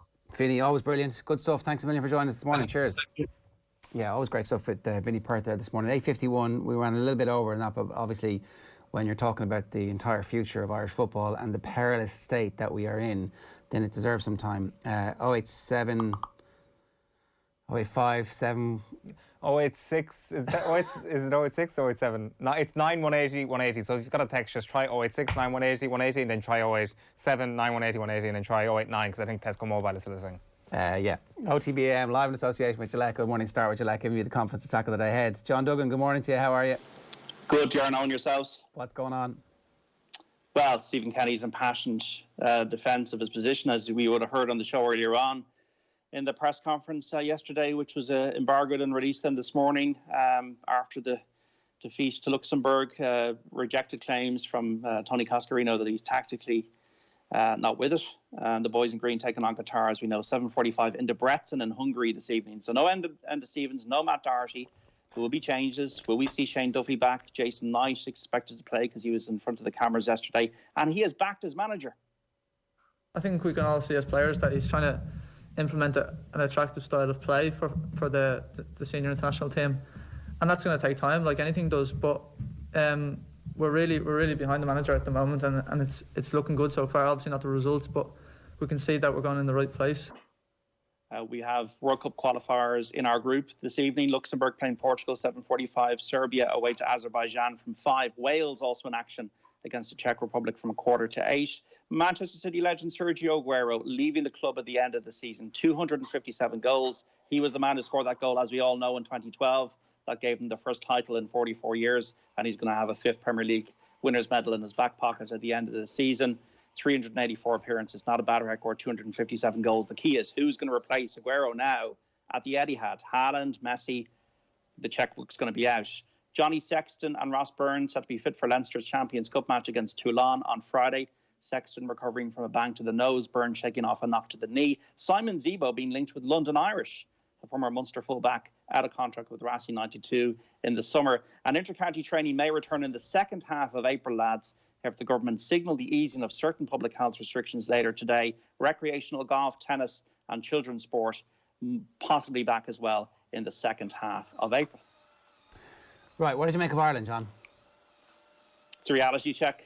I said it last week, impassioned article I wrote about Stephen Kenny and the fact that we need to think differently about the national team manager.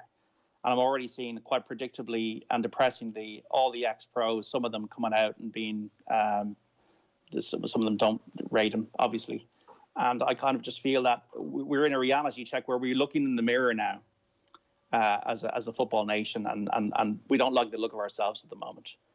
And it's going to take 10 years, whatever the Belgians did, whatever the Germans did. So Vinny Perth is speaking really interestingly there. This will actually wake us up, I think, to looking at how we develop Irish young players. Are the systems right? Are the structures right? Is there too much politics? Are we knitting together the schoolboy structure, the League of Ireland underage teams, then the junior clubs, the amateur clubs in the country, then the League of Ireland professional or semi-professional clubs? These are all the things I think we need to examine in depth now and actually publicly, because I think a lot of the time these things have been under the surface and now they're coming to the surface because people are realising, you know what, it's not just about Luxembourg. If you had Team A and Team B the other night and you took Ireland and Luxembourg and you didn't know who the two teams were, you would have thought this is quite an even match. So there's no real excuses for what we saw the other night. I was really disappointed because I thought the Serbia game had a lot of green shoots and genesis of something that was really positive. And I'm still very positive about Stephen Kenny. I never thought we were going to Qatar, but there is definitely a huge constituency out there that still does believe that we should have a lot of fight, intensity and pluck about us. And we should be all about playing any way it takes to win matches and get to playoff matches for the Euros or the World Cup. I'd be of a little bit of a different view, where I think we need to look at a 10 to 15 year examination of Irish football, because the players that Stephen Kenny has at his disposal are not the players that Mick would have had the first time round or Jack would have had. So I think Stephen Kenny's in a very difficult position. I do feel, though, for him, though, man management will be important. It was interesting what David Myler said about Luxembourg. I think found it quite easy to play against us. Kevin Kilban said that when you're playing with the team right in front of you, that Ireland didn't really put it behind Luxembourg and get them turning and that kind of thing. And Richard Dunn was obviously very interesting in his points yesterday when he said that we were quite boring and that we probably need to use the channels a bit more, and we probably a blood and thunder performance was probably more required against Luxembourg at home. But it was a reality check, and we're now looking in the mirror, and we've been kind of, by the fact that we've been kind of getting to Euros and getting to playoffs against Denmark and that kind of thing, has maybe taken our focus away from the other real issue, which is the fact that the players are not coming through the way they would have been. Obviously, the Premier League is a global league now. It's harder to break into. The Brexit thing is a real complicating factor for players to go to England between the ages of 16 and 18. Do we have the academy structures to have Irish players that will be ready to go to England at 18 and have a real chance? Or do we need to be looking at the likes of Josh Cullen going to Anderlecht? So there's so many questions, and I think a real root and branch examination for all of us in the discussion sphere is needed now. But I kind of feel with Stephen Kenny, it's almost like the plane is on the runway. We all think, oh, this is going to be a great journey and a long-haul journey. But I'm a little bit worried for Stephen Kenny that you might just get an announcement that the plane's got to go back to the taxi and the flight's cancelled. John, and maybe Ger as well, I mean, you guys were working around the time of the Cyprus defeat. What was your memories of the comparisons here to the fallout? I guess you had a manager who you could blame. You had a very different FAI. I guess maybe that's it that's giving people hope to actually have these conversations now, is that maybe change could actually be afoot in the FAI. I think that the Cyprus comparison, the Cyprus defeat was a way worse defeat than the Luxembourg defeat, because the Cyprus defeat was a team who still had, the bulk of which had been at a World Cup and had got out of their group in a World Cup, were still on the field against Cyprus that night. And we had a manager who should never have got the job. I feel really sorry for Steve Staunton in retrospect, because he is an absolute legend of Irish football on the field of play. Had a brilliant, brilliant career. Got sidelined by Liverpool because of the amount of foreigners that you could have playing for your team, and they replaced him with a far inferior player, and then he went on and had a brilliant career, and then he recast himself as a centre-back for the Republic of Ireland and was absolutely brilliant as a centre-back for us for the last 4 or 5 years of his career. And that's how we should remember Steve Staunton, as opposed to a manager who was not somebody who had any experience of managing a football team and who therefore was completely incapable of doing that. The Stephen Kenny scenario is that if Stephen Kenny had the team that played against Cyprus, we'd be going to the World Cup. if Stephen Kenny was in charge of Damien Duff and Robbie Keane and Richard Dunn and John O'Shea and all the rest of that group of players and Kevin Kilban and any of the goalkeepers that he had, then that team would be going to the World Cup in Qatar, because that was a really, really good team that actually underachieved in retrospect. So the conversation was one-dimensional back then, really. It was blamed at the foot of the manager rather than seeing what was about to come, which was a decade of not having those. It's young Stephen Ireland was in that team. He started in centre midfield that day and looked like Stephen Ireland was as exciting as almost any of the young tyros coming through for England at the moment. He was our Mason Mount. He was our Jack Grealish. He was our Phil Foden. Maybe not quite as good as those players, right? But he was an early 20s player of the season for Manchester City.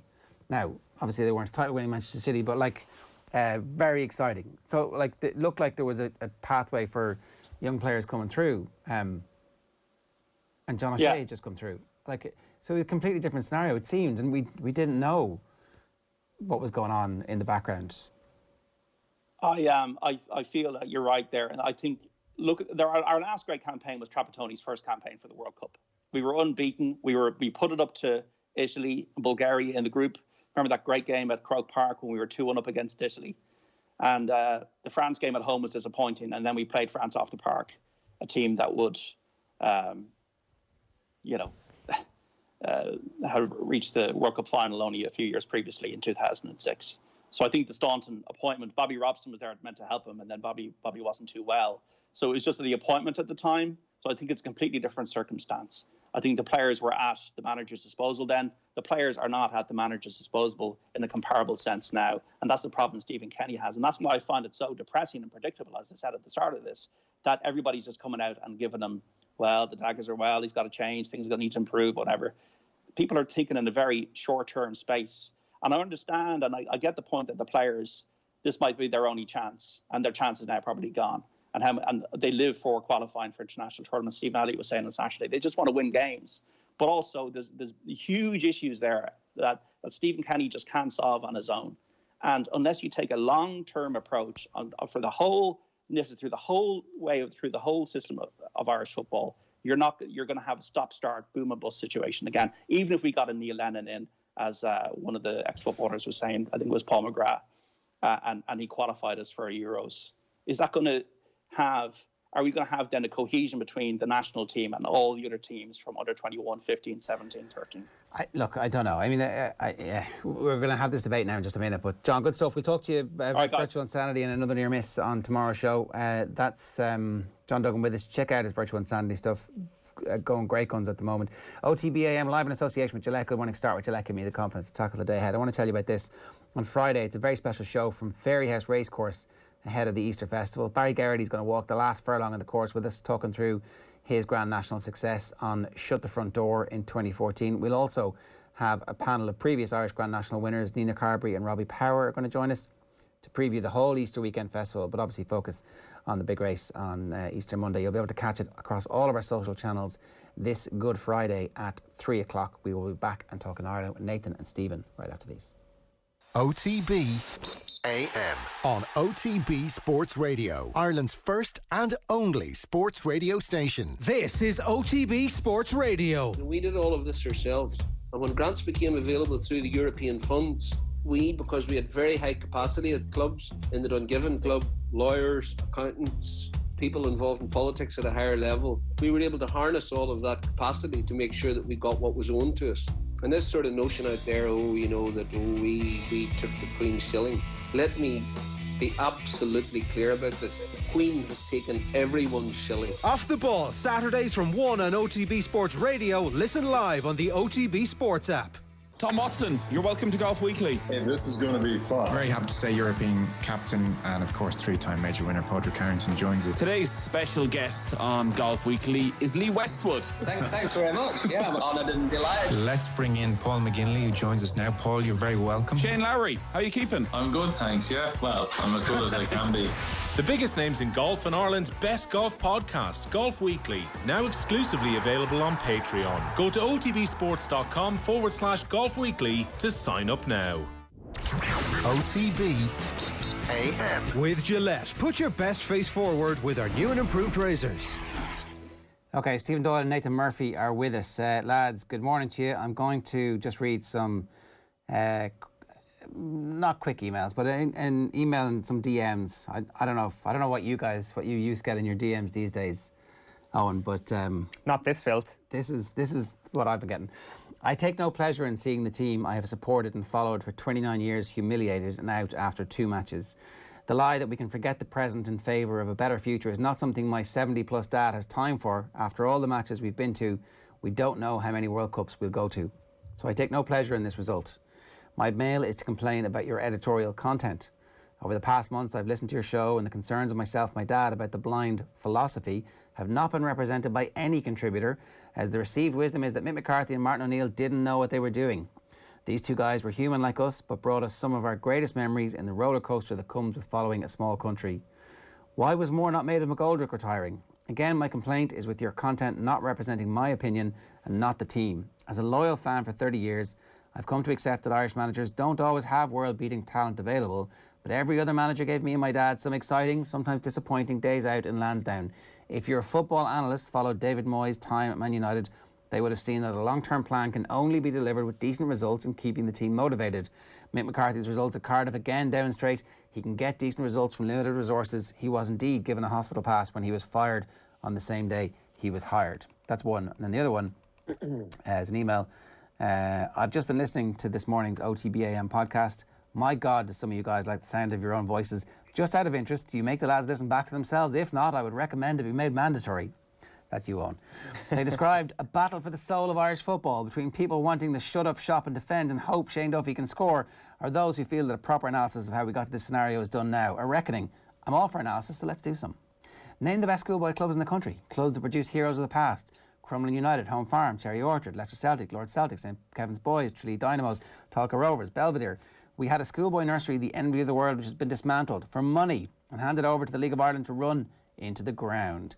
In '93, a Cherry Orchard team I was a member of played in the Milk Cup. We played Liverpool and we got beaten 1-0. Man United and Paul Scholes progressed to win the tournament.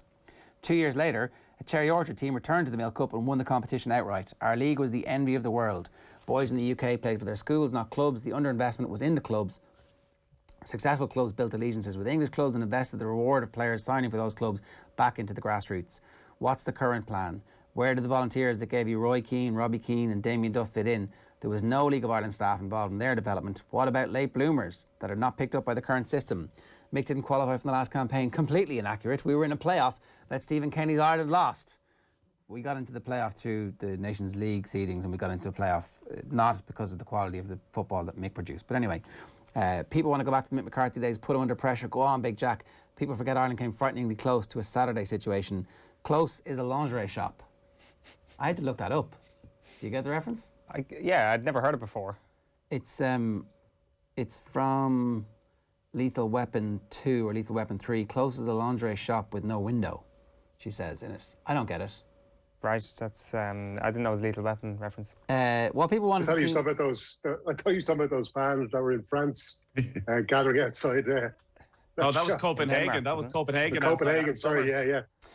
What people wanted to team that won't embarrass us, much like they did on Saturday night. Like everything in Irish society, we want to put the cart before the horse. If we don't have the player to play possession football, why try? A good manager plays to his team's strengths, not his principles. Principles are like pride. And then is there much more of this? Let Kenny and his principles go to work at the grassroots level. Start your rebuilding there. Stop destroying the schoolboy league to provide money for the League of Ireland and go from there. Players that can't play shouldn't be asked to play. Why are we doing a Crystal Palace and Frank de Boer on it? In the past, particularly, we had players that could play. Brady, Giles, etc., but could not qualify for major tournaments. Much like with the Dublin footballers, success breeds participation and interest. And there is loads more of that. Enjoy the show. When you don't talk bollocks, it finishes. So that Milk Cup, Vinny Perth scored the winner in that Milk Cup against Glasgow Rangers. He's just been in touch as well. So there you go. Everything's knitting together here this morning quite well. In the 94 one? Yeah, I think so. Right, okay. Kids don't care about style of play. People like you do. They care about winning. No child ran onto the green to reenact Saturday night. That just got deleted on me again there. So, anyway, that's where we are. Nathan, should we be Burnley? Yes. No, I don't think so. One of the reasons why we shouldn't be is that there's no relegation where we're living right now. So Burnley play like that because they have very limited resources and they want to stay in the Premier League. That is their first priority. We need to win games. So we will not qualify for major tournaments by drawing our way through, by hanging on. We need to go and win games. It's why Ireland qualified for major tournaments in the past. So I don't think anybody wants to see the Republic of Ireland playing like Burnley, and there's no guarantees there'll be success. I think it's brilliant that there's so many passionate people out there for Irish football. I think you see within those that there's even some disagreement as to how Irish football should go next around underage level, around League of Ireland clubs. But we have to start playing a modern brand of football. It has to be effective. Why? It can't be what it was. Tell me why. It can't be what it was. We've got to bring people with us here. So, and I've got to represent the views of some of the people who've been in touch with us. So I don't necessarily agree with all the questions I'm going to ask you, but I need to make sure that you guys have thought this through. And why do we need, like, what is actually stopping us from drawing our way into the playoffs and then trying to win one of those games? Win your home games, draw your way into the playoffs, do a Burnley on it, be difficult to beat, win some games 1-0 through a set piece and get into playoffs. Well, when did Ireland win their home games to qualify, aside from that one night with Shane Long when they absolutely stunned Germany? So that's what you're reliant on. That is totally what you're reliant on. Saturday night was a low point because it's been coming, because Irish football over the last 3-4 years has had this coming. Think about the results that have happened over the last 3 or 4 years. They have been played off the park by Denmark, by Wales, by Switzerland. Big defeats against all those countries. Matches that 10, 15 years ago against Georgia that Ireland would grind out, it'd be tough, but we'd have enough quality to just about get it done. That doesn't happen anymore.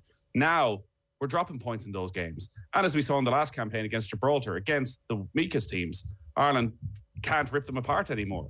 So that sitting back defensive style of football that it seems people now seem to feel was a guaranteed success under Mick McCarthy and Martin O'Neill. Let's not forget, Ireland didn't qualify for Euro 2020, didn't come in the top 2 in their group. You're right. That playoff was earned through world rankings, through Nations League.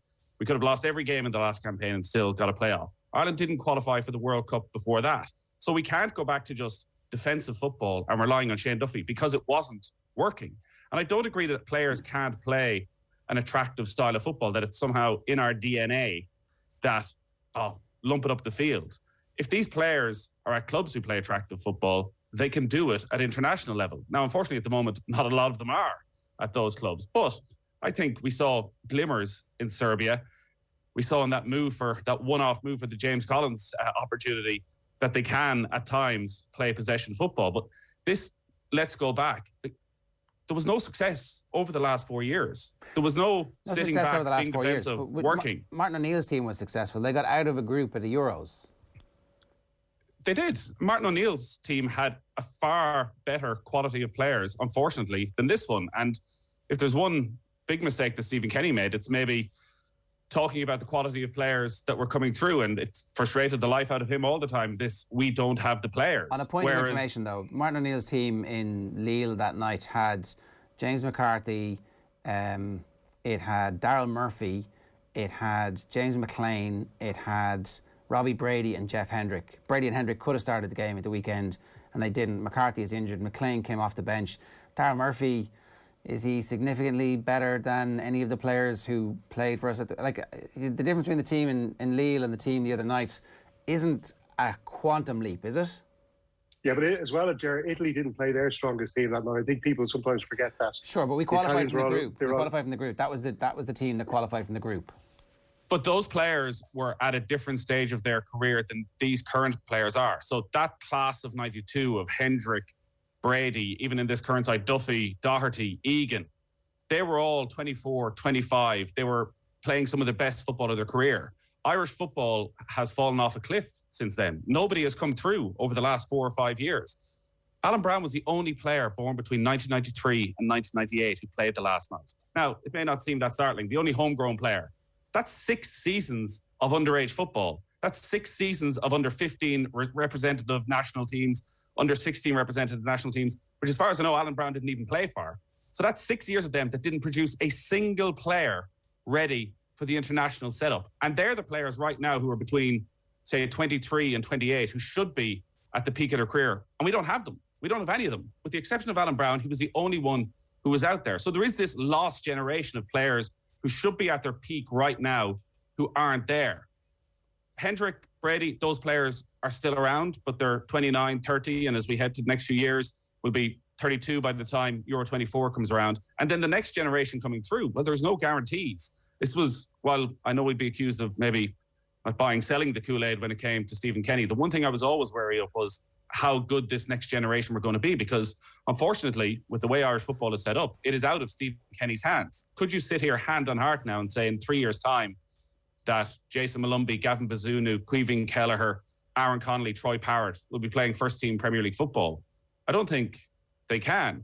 So I think there is unquestionably, and that's why Saturday night was a low from a different set of circumstances, say, to the Cyprus defeat, which was bad management, humiliating defeat with a lot of quality players. This was a low because it felt like a new normal, as I saw quoted yesterday, that this is what Irish football is. The players to bring us to another level just aren't there. But I don't think that's a style of football. I think those players can play an attractive style of football. I don't think those players who played on Saturday night are going to be any better sitting back and being ultra defensive and hoping for the best. Stephen, what do you think about the context of the Luxembourg game in isolation? How big an underachievement was that for this group of Irish players? I watched the game back last night, and while I would be supportive of Stephen Kenny and his approach to international management, I do think he needs time. I think he made mistakes on Saturday night. I watched the match back, and I'm kind of thinking, well, even when I watched the match live, I'm kind of thinking, why is there so many gaps? Why is there so many big spaces in this Irish team? And I think the formation of 3-5-2 worked against Serbia because it almost kind of reflected what Serbia were doing. Also, we kind of caught Serbia on the hop. They weren't expecting that. Like, they'd seen Ireland playing usually with a back four, and I don't think they expected what they got last Thursday night. So that worked for a while, but then eventually they kind of figured that out within the game and eventually got the victory. But we played a 3-5-2, and I was watching, there were so many times where Jason Knight and Josh Cullen were 30, 40, 50 yards away from our forward line. And the thing about football is you have to be, and especially when you play a formation like 3-5-2, you have to be compact. The whole team has to move like a unit, but they weren't moving like a unit. Now, it's not entirely Stephen Kenny's fault either, because he has so limited, he's got limited time to work with these players in these formations and get them working right. But I do think that he should have figured out within the game that this wasn't working. And what was happening was Luxembourg didn't close us down until we got close to the halfway line or onto the halfway line. That's when the Luxembourg players closed us down. So they stayed close to each other. They stayed compact. They waited till we got to the halfway line. And then 3 times in the first 10 minutes, they took the ball. Sorry, within the first 3 minutes, 3 times they nicked the ball off us from pressing us around the halfway line and got breaks. And fortunately, Ireland were able to keep goals out. But they were conserving energy. And as well, you have to remember is that Luxembourg played Qatar in a friendly on Thursday night. They only used 5 of their starters from the friendly in the match on Saturday night. So they had a lot of fresh players, 6 fresh players going into that game. Whereas we were pressing Luxembourg, and we were using Robinson, we were using Collins and using Brown to press Luxembourg up into their own box, pressing the goalkeeper. And it was pointless because they were able to just dink the ball over the 3 forwards, and all of a sudden the lads then had to run back, and they were just wasting energy. And there was so much energy wasted in that Irish team in the first half of the game, and it just killed us. Like, by the end of the game, you could see those players were fading. And I think that was a mistake of Stephen Kenny. I think he should have figured that out within the game, that they were able to beat that press and to get us on the back foot, and that our forwards then were just wasting energy. And I think as well that we needed Alan Brown, although he is good in that attacking midfield role. I think we needed him beside either Jason Knight or Josh Cullen. I think playing 2 young players in that kind of important role in the engine room in a game like that was a mistake. I think we needed Robbie Brady on the pitch. Like, I wouldn't have had Robbie Brady starting against Serbia, but I thought we needed him against Luxembourg. There was just too many inexperienced players in that team starting on Saturday night. And look, everybody, the off-the-ball opposites knows I've been banging on about this Luxembourg team for years. They have been an emerging nation over long periods of time. Rodriguez, who scored the goal on Saturday night, he hit the post against France in that 0-0 draw in Paris. I watched that game live. They played a fantastic game. And if you look at that French team, I tweeted that French team out last night. it was a bloody good French team. Mbappe, Giroud were playing, Conte was playing, they had Koscielny and Umtiti playing at centre half. A really, really good French team who went on to win the World Cup, and they drew 0-0 with Luxembourg. So we're not talking about, some sort of I know they're ranked around 98 or something like that. This isn't a bad team. They're a really good team. They came within a whisker of being promoted into Nations League B. It was only for a red card in the deciding match against Cyprus after 30 minutes that really killed them. So it was a good side, and I'm not I know Stephen Kenny definitely knew they were a good side, but I just think he approached the game in the wrong way, and he kind of, I think he started the wrong team, he started the wrong formation. I just don't know why. I understand the back three worked against Serbia, and we got some joy out of it, but I think he needed to be a bit more pragmatic and go with a back four, go back to the old 4-2-3-1 that served them well, because I think we would have been a bit more compact, and to be not pressed them as high up the pitch where we really killed ourselves. It was frustrating to watch. It really was, and it was disappointing, because I do want to see Stephen Kenny doing well, but I definitely think he made mistakes on Saturday night. It's interesting, Nathan, that you talk about this being the new normal, or a realisation that this is the new normal, and there's something in that. You make the comparison with Burnley there, and I'd go one step further on that sort of comparison, a comparison with a lower Premier League team here. Fair enough if you don't want to persist with a manager if you're a lower Premier League team, because if things get worse before they get better, you might end up getting relegated. For Ireland, if things get worse before they get better, who cares? Because the normal wasn't actually that impressive anyway. It's not like we were getting to every tournament anyway, that if there was a guarantee of better days to come, I think people will bite your hand off for things to get worse before they get better. The question is, though, is it short-term pains? And there is no guarantee. Yeah, there is no guarantee. That is the issue with football in general. I'm not one for long-term planning at senior level. I think there's a huge debate that needs to happen around underage football. But even the term, we're in a transition period, well, that implies that there's going to be an end to it. Whereas there are no guarantees. The players I just ran through, a year ago, we looked at Jason Malumbi on loan at Millwall and thought, he's having a flying season in the Championship. Graham Potter is going to bring him back, integrate him into the Brighton team, and the Premier League is going to play regular football. That didn't happen. Rarely got an opportunity in the Premier League. Now he's on the bench at Preston. We hope he can turn it around and he still has an opportunity, but that can happen very quickly for an awful lot of players at that age. So as much promise as they're in that group, there's no guarantees that at club level it's going to happen for them. But you're right. So yes, there have been good moments over the last few years, and Ireland needs to qualify for tournaments.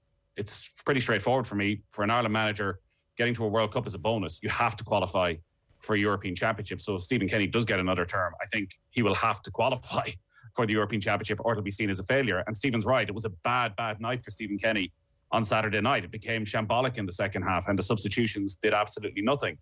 I would agree on the team selection, but something he pointed out is that he felt they needed a bit of continuity because they've no time on the training pitch. And that's, unfortunately, for Stephen Kenny, maybe the mark of this campaign. It was a COVID campaign with, you're wondering what the crowd would have been like on Saturday night. Well, I was there. There was no crowd. It didn't feel like a proper international. None of these have felt like proper internationals.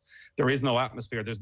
When the anthem plays, there isn't even that roar at the end where maybe the heart rate starts to rise ever so slightly. And I know you can flip that and say, well, for young players, maybe it's great that there's nobody there on their back on a night like this. But this is international football. You want your family, you want the crowd there behind you, feeling the support. So it hasn't been a normal campaign.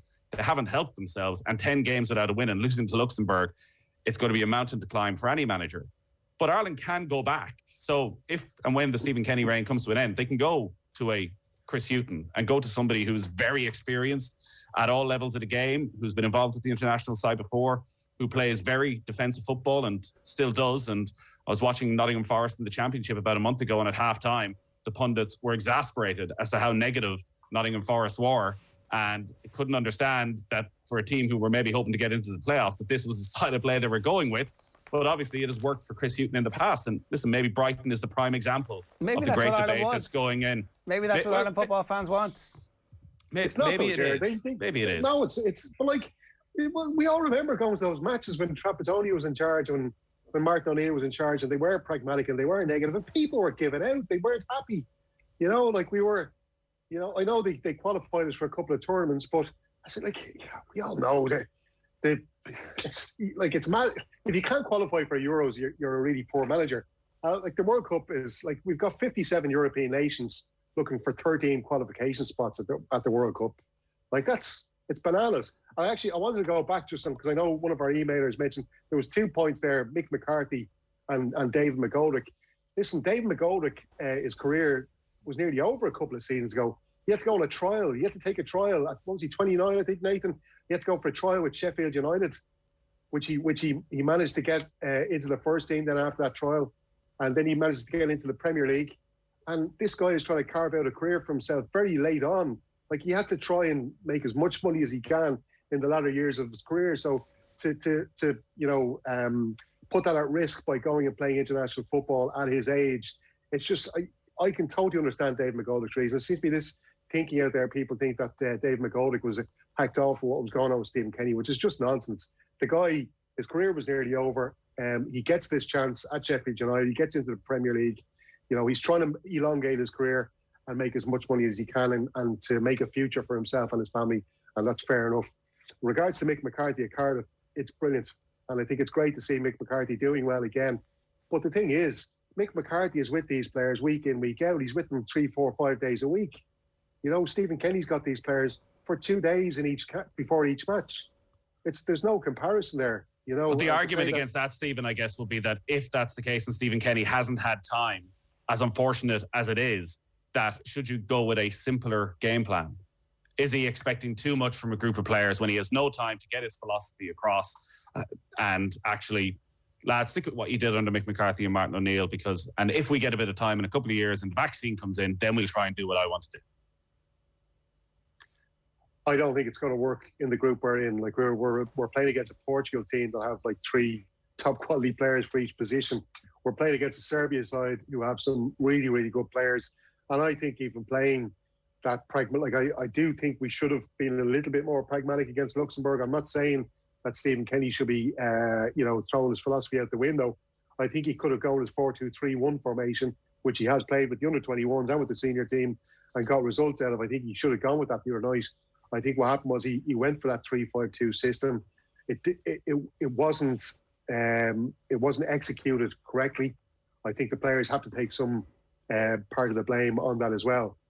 I think, Ger, sorry, Stephen, I was going to say, when you're on about listen, it feels as though because of what's happened in the last year, previous to that feels like a long time ago. Mick McCarthy's time in the World Cup campaign didn't go well. Ireland struggled past Gibraltar, couldn't score goals, and it fell apart over the last few months. Martin O'Neill had some great days, and we were in Lille, and you want nights like that. But you couldn't give away a ticket for an Ireland match for the last 4 or 5 years. For a playoff, when Germany came to town, people wanted to go. You literally could not give away a ticket. We would get tickets into the office, and you'd send around a mail, does anybody want to go to the match? And nobody would take them because nobody wanted to see this Irish team and the style of football that was there.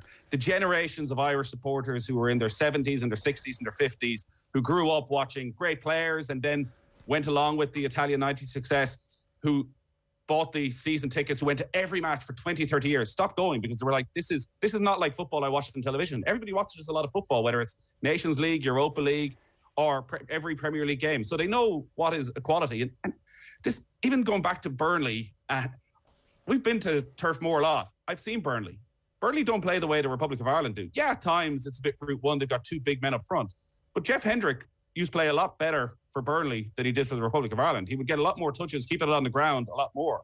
So it wasn't all just Route 1. So people started watching Ireland said, actually, I don't want to spend the money on this. Well, that's getting back to let's play an evolution of let's play what Burnley do actually, as opposed to just Route 1. Like Route 1 is Wimbledon. Route 1 is what Ireland were characterised under Jack Charlton, but actually we were a bit more sophisticated because we had the midfield that could play it. So it was press forward, win the ball back, and then when we had it in their half, let's keep it but try to score. I mean, also loads of the games were terrible in the back pass rule, all a completely different time. But there is still an argument for being pragmatic, and that's the argument that I think that the emailer earlier on, I didn't give his name, Fergus Weldrick. So thanks for the email, Fergus, because it was really good. Well, it has to be effective. It has to be effective. And John Giles said that on Thursday, was the word he kept going back to. Whatever style of play you go with, it has to be effective. And one of the worst things about the Jack Charlton era is people now put him under pressure as something to almost use against them. Every great team puts teams under pressure. Liverpool and Manchester City. What's the big difference from Liverpool this year is they don't put teams under pressure. So whatever Irish team plays has to have a lot of energy when you don't have the ball. You've got to win it back in good positions. You've got to turn over. And then when you get it, you can do something different. Yeah, 100%, right? And I think that, like, that's why when there was a bit of a press, certainly in the Serbia game, you're like, oh, this is good. We like, in that first 20 minutes when the energy levels were high. And I think that if the press had been effective against Luxembourg, if the midfield had played a bit further forward, if the fullbacks had played a bit further forward, really good information from Vinny Perth earlier on, that their average position was deeper at home against Luxembourg than it was away against Serbia, which clearly shows that some level of communication is broken down. Players aren't doing what they're supposed to do, and the management haven't been able to impact that during the game. Like the king of the pragmatism, the job that is going to, the name is going to be linked with the job most over the next while because of the available candidates. I don't think people are going to link Chris Hughton with the gig while he has a job. If the FAI want a quick fix here, Stephen, it's going to be Neil Lennon. Like that's the level of candidate that we're at the moment. You want somebody who plays the system to beat Luxembourg. I would back Neil Lennon to beat Luxembourg. I'm not sure that Neil Lennon is the right man for the long term for the Republic of Ireland job. I don't know what it says to the Irish football ecosystem, but does the FAI just think, well, I need to qualify for tournaments, lads? That's where all the money comes from. Neil Lennon has just left the biggest club in Glasgow, where he had the chance to make history, win a 10 in a row. He had all the money in the world to throw at it. The Celtic board, which they never do, opened the purse strings, gave him what he wanted, and he blew it. He absolutely blew it from a position of incredible strength, where it looked like Rangers were never going to catch up with Celtic ever again. And he's absolutely blown it. No chance he should be getting the Ireland job. No chance. And, you know, like, this is one bad result. You know, we had a decent enough performance against Serbia. We didn't get the result that we wanted. We had a bad result against Luxembourg. It's 10 bad results, though. We need to...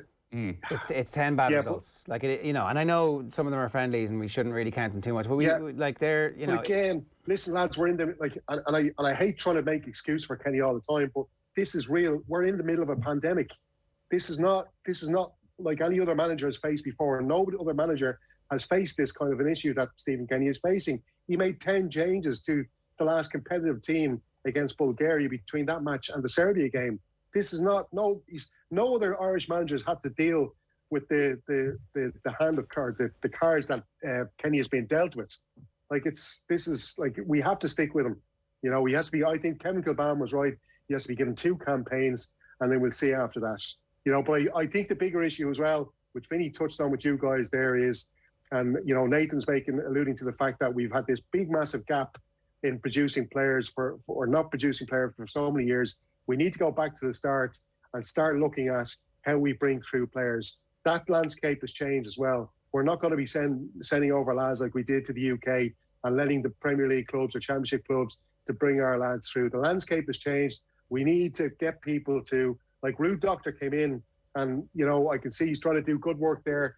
But like, we needed somebody like a Brian Kerr. And I've seen Dave Henderson, former Pats goalkeeper, won a league title under Brian Kerr, suggesting that Kerr comes in on Twitter there about doing kind of a director of football job. Someone like Brian Kerr to come in, who, you know, would have had experience of schoolboy clubs. He knows the lay of the land regards to schoolboy clubs all around the country. He also knows about the League of Ireland. He thinks that it was a mistake to just hand it all over to the League of Ireland, the development of players. So why can't we get somebody in like him who understands schoolboy football, who understands League of Ireland football? That's Australia. I remember reading a brilliant piece about Australian rugby having a messiah complex. Like, Brian Kerr is not going to fix Irish football on his own. And while I understand that the principle behind it is to get good people involved, I get that. But like, we made the decision. Like and look, I'm completely out of time in this now. And we've just opened up the whole, how should we fix the relationship between they're two different debates, Ger. You're right. They're two totally different debates, because you're right. It'd be great to have a role for Brian Kerr. And that period where I'm talking about no players coming through, that was the Vin Coovermans era. Pretty much those 6 years that Vin Coovermans was in charge of Irish football, not a single player was developed, which I'm sure he doesn't put on his CV. Things have improved in some way under Rude Doctor, though I know there are huge controversies at schoolboy level as to whether it's the right route to go down. But again, to put that in context, that is 14-year-olds for 6 years in a row, the best player in the country, didn't go on and play for his country at senior level. Like, that can't be allowed to happen again. And it'd be great to get Brian Kerr and get all that knowledge base. And listen, we hear them every week on this show, the passion and the intelligence there is around the Irish football community. Now that there's a change of guard at the top, you would hope that they will be embraced. But none of them are going to be any help right now to Stephen Kenny over the next 18 months or 2 years. No. Out of 10, how certain are you that Stephen Kenny's going to be the manager in January 2022? And I need an out of 10 answer here. Nathan? 7. Stephen? I'd say 9. They can't afford to get another manager in. Okay. All right, well, look, that's the start of our debate this week on the future of Irish football. But we've definitely started to scratch the surface of the issue around that pathway for our elite players to make it all the way to the top of the game. And the definition of what the top of the game is continues to be the Premier League. So, and the national team, obviously, but maybe we need to recalibrate that too. OTB AM is live in association with Gillette. Good morning. Start with Gillette. Give me the confidence to tackle the day ahead. My thanks to Stephen and to Nathan for joining us this morning on that one. And if you've got any alternatives out there that you want us to discuss, if you think there's somebody better for the job, then get in touch. 087 918 180 is the number. The hashtag is OTBAM. Now, here's what's coming up on OTB Sports Radio today. Gold at 1 o'clock is Nigel Mansell. Dadcast at 3. Stephen Elliott career retrospective at 4. And Gold at 6 from Jason Sherlock. We're going to hear from Mark Lawrence, and tomorrow we'll be looking back at Ireland versus Qatar and much more. Right now, we're bringing you Richard Dunn sharing his thoughts on Ireland and Stephen Kenny. I don't want to give too much credit to Luxembourg. I think if we look at ourselves, we look at it and say, well, getting beat by Luxembourg, there isn't enough way of thinking about it to think that they've improved or whatever. The fact that we're coming down to their standards and we're not capable of winning a game at home against Luxembourg, I think goes to show that it's closer to the worst result ever, I suppose, than being a story of how things are at the moment, and Luxembourg have improved. And it wasn't like Ireland battered them for 90 minutes and had loads of chances and then Luxembourg just came up with one moment. I mean, even Stephen Kenny said it was an even enough game. Yeah, it wasn't... if you watch the match without the emotional connection to the Irish team, you watch it and you go, well, this could go either way. You looked at probably who had a little bit more quality, and you would have thought Luxembourg had the players who could threaten a bit better. And in the end, they got the win. They deserved to win. And I think that's the worst thing about the whole thing, is the fact that it wasn't a fluke. It wasn't like they just broke and got a lucky goal. They were in the game the whole time. We never got to a stage where we dominated them and looked like it's coming and we're pressing and stuff like that. So when you go and play a match and you lose and you don't perform to anywhere near where you should be, it's hugely disappointing. Ireland were very sloppy as well in possession. I mean, that was almost hard to get over throughout the game. Just so many, I wouldn't even call them moves because they probably weren't developed enough to be moves, but so many passages of possession just broke down with moments where you're thinking, we surely have to be better than that. You know, these players are doing better than that at times. Why do you think that crept into the performance, that sloppiness, I wonder? It's very difficult. I think when the way we've played and the whole sort of mantra has been, we're going to change the style of football, we're going to reinvent what we do, and we're going to be a passing team and all that stuff.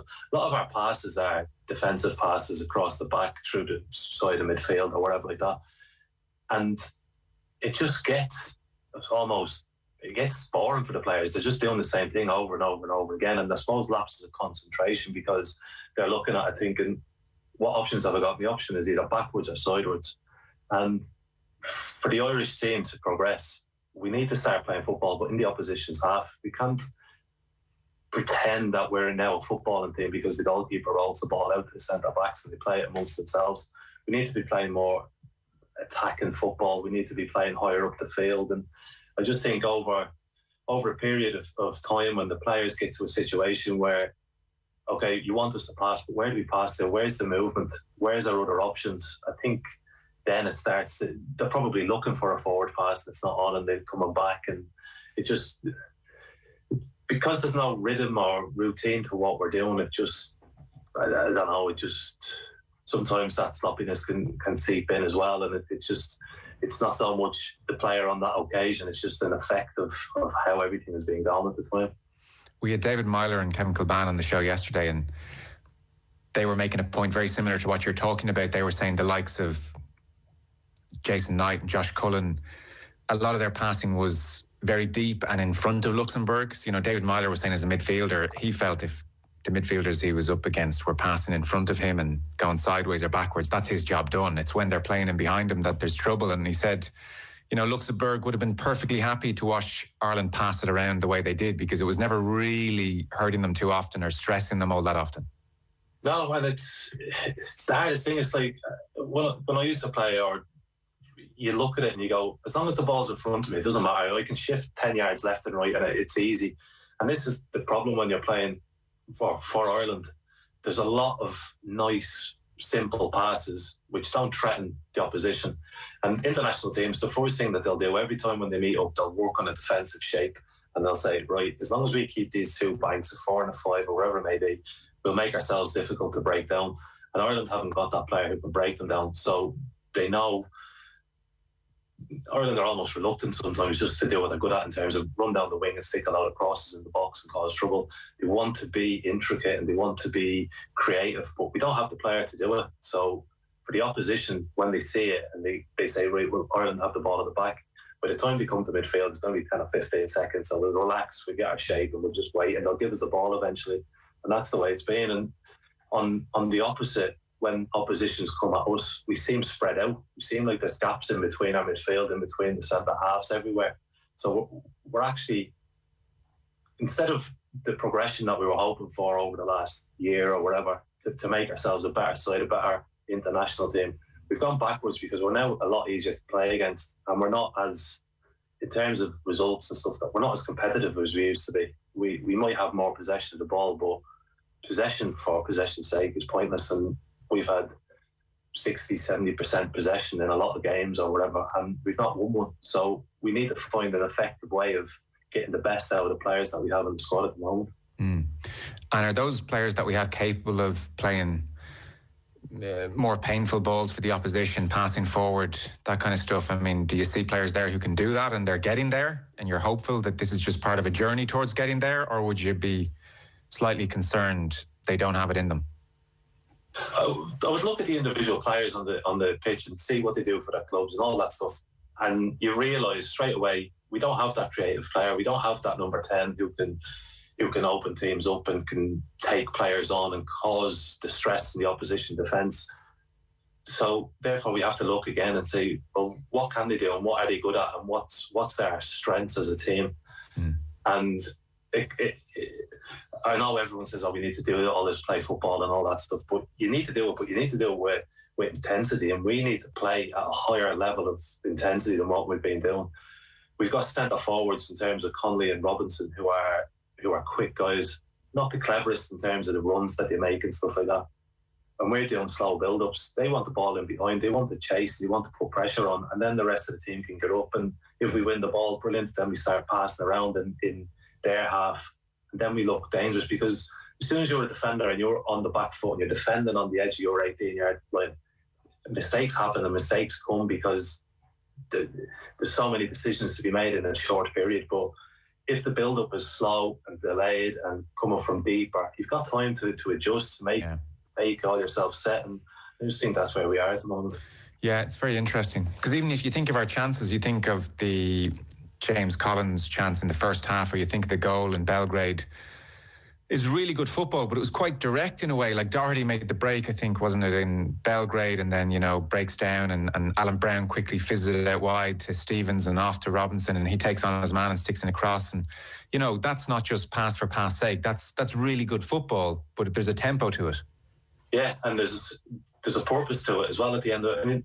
I mean, I don't know what the stats are, but if you look at the goals throughout the history of everything, it's always within 3 or 4 passes. You always win the ball back high up, play it out to the wide guy, he crosses it, or play it through the middle and we score. It's not goals with 25, 30 passes are very few and far between. I think if we have a side which is good enough to keep possession when we're 1-0, 2-0 up in games, that's when it works, that's when it's great. But you need to get up in games, and we're stuck in the middle sort of trying to completely eradicate what Irish football has been about for the last 50 years and don't worry about how much fight and heart we have as a team, because we're now super footballers. there needs to be a balance in between it, and I don't think we've found it at the moment. Because it was quite notable a few times in the first half, especially on the left-hand side, whatever way it transpired. I don't know, were Luxembourg trying to send us towards our left-hand side, or do we just go down that route for whatever reason? But there were a couple of times when we did play it out, centre-half split in the box, and just couldn't beat the Luxembourg press, didn't have whatever it took to get out. Yeah, it's hard. You need options, and I just think it's slow, and it's very, very predictable what we're doing. And it seems to be like it's, all right, I've read a book and this is how it goes. The left centre-half gets it, he plays it into the number 6 and he knocks it out to the fullback. It's almost basic sort of passing drills. Well, teams understand that. Everyone knows that you need a little bit of something different. You need to be spontaneous at times. You need to have movement off the ball, whereas we don't have any runners in behind.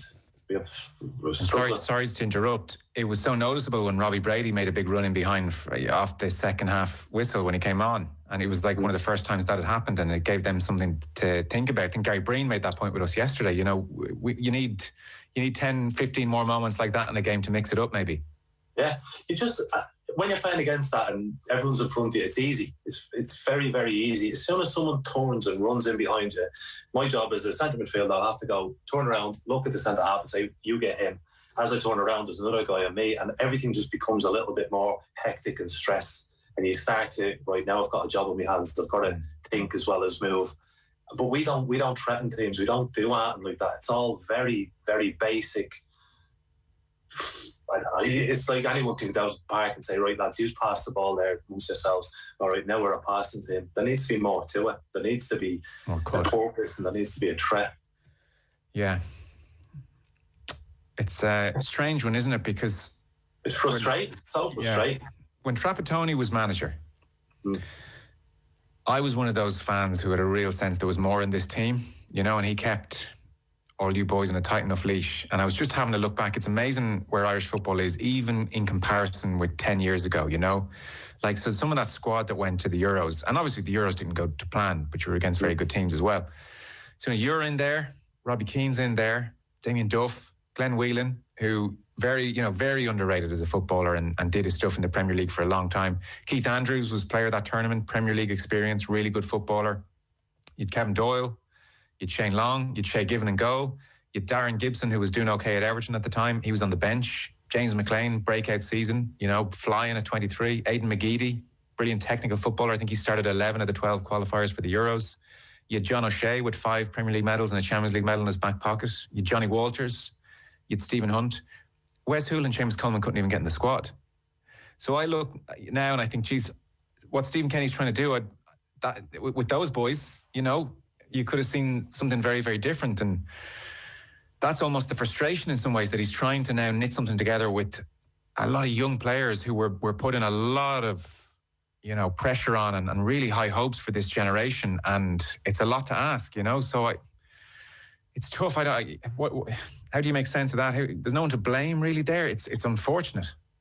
I think you have to, first and foremost, if you come in and you look at it, you go, right, well, look at the players first, and then you adjust and say, well, this is what we can do and what we can't do. And I think with the players, it's up to the players as well. They have to take the responsibility. And I know they don't play for the clubs, and they don't have the stature probably of the players that you've mentioned from back then. But if they perform at the international stage, then they will get there, they'll improve, and they'll get big moves, and they'll go forward. I just don't believe what they're being asked to do is effective enough in international football. There's a style of play which is great, and it's an idea which is fantastic and stuff like that. But there needs to be more to it. There needs to be substance. There needs to be pressure on the ball. There needs to be movement off the ball. There needs to be everything apart. Get away from the passing and all that stuff. The rest of it doesn't work. Nobody moves. Nobody does that, and nobody threatens to the opposition.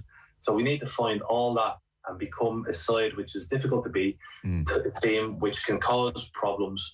And then when we get that, we have that respect where teams are going, right, these are going to put us under pressure, let's back off a little bit. Then you have the opportunity to play.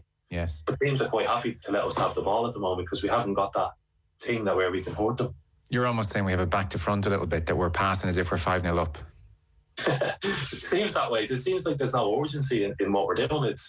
I think we had 4 shots or something on target against Luxembourg over 90 minutes. We should have had 4 shots in the first 15 minutes, or just to put them under pressure, just to cause them a little bit of nerves. But we're so nice and easy to play against that. Let the team settle in. And is that at the door of Stephen Kenny ultimately, or about the players as well out there? I think your instructions obviously come from the management. You're being asked to do something, and the players will always try and follow it to the letter. But I think as the game progresses and you get into 60, 70 minutes of games, you have to start to think, right, it's not working tonight. Whatever it is, it's not working. Let's try and do something different. And I think footballers will generally get the gist and the feel of how the game's going and what's needed. And it just didn't seem like that was there. Whether that's we don't have the freedom to go and express ourselves, or to go and take the game by its horns, or whatever it is, just seemed to be an acceptance of, well, we have to keep doing this. This is where we're going, and regardless of if it's working or not, we're just going to follow it. I do get the impression they are given freedom, you know, and I'm sure they're told, go out and express yourselves and play football and play what you see a little bit. And, you know, you see Seamus Coleman at times, he feels he's licensed. He tried to hit a few, you know, big switches. It wasn't like he was sticking religiously to some, you know, manual way of playing football. So I don't know, like we became more disjointed as it came, you know, went on, and you've Alan Brown at right wing back, and like you wouldn't say that was a horrific last 10-15 minutes for Luxembourg and they were hanging on and we were throwing everything at them. Like we kind of went into decline really as it went on.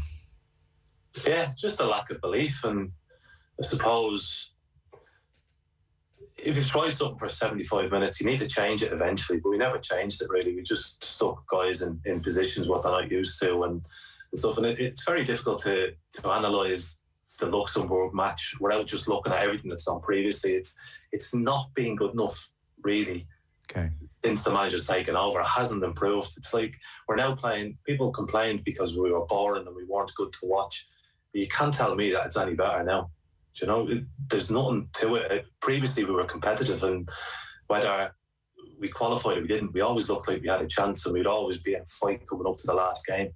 Well, now we're not, and it's no more entertaining. There's no injections of pace or amazing creativity or movement, which we've not seen before. It's all very, very basic stuff, minus the team being competitive.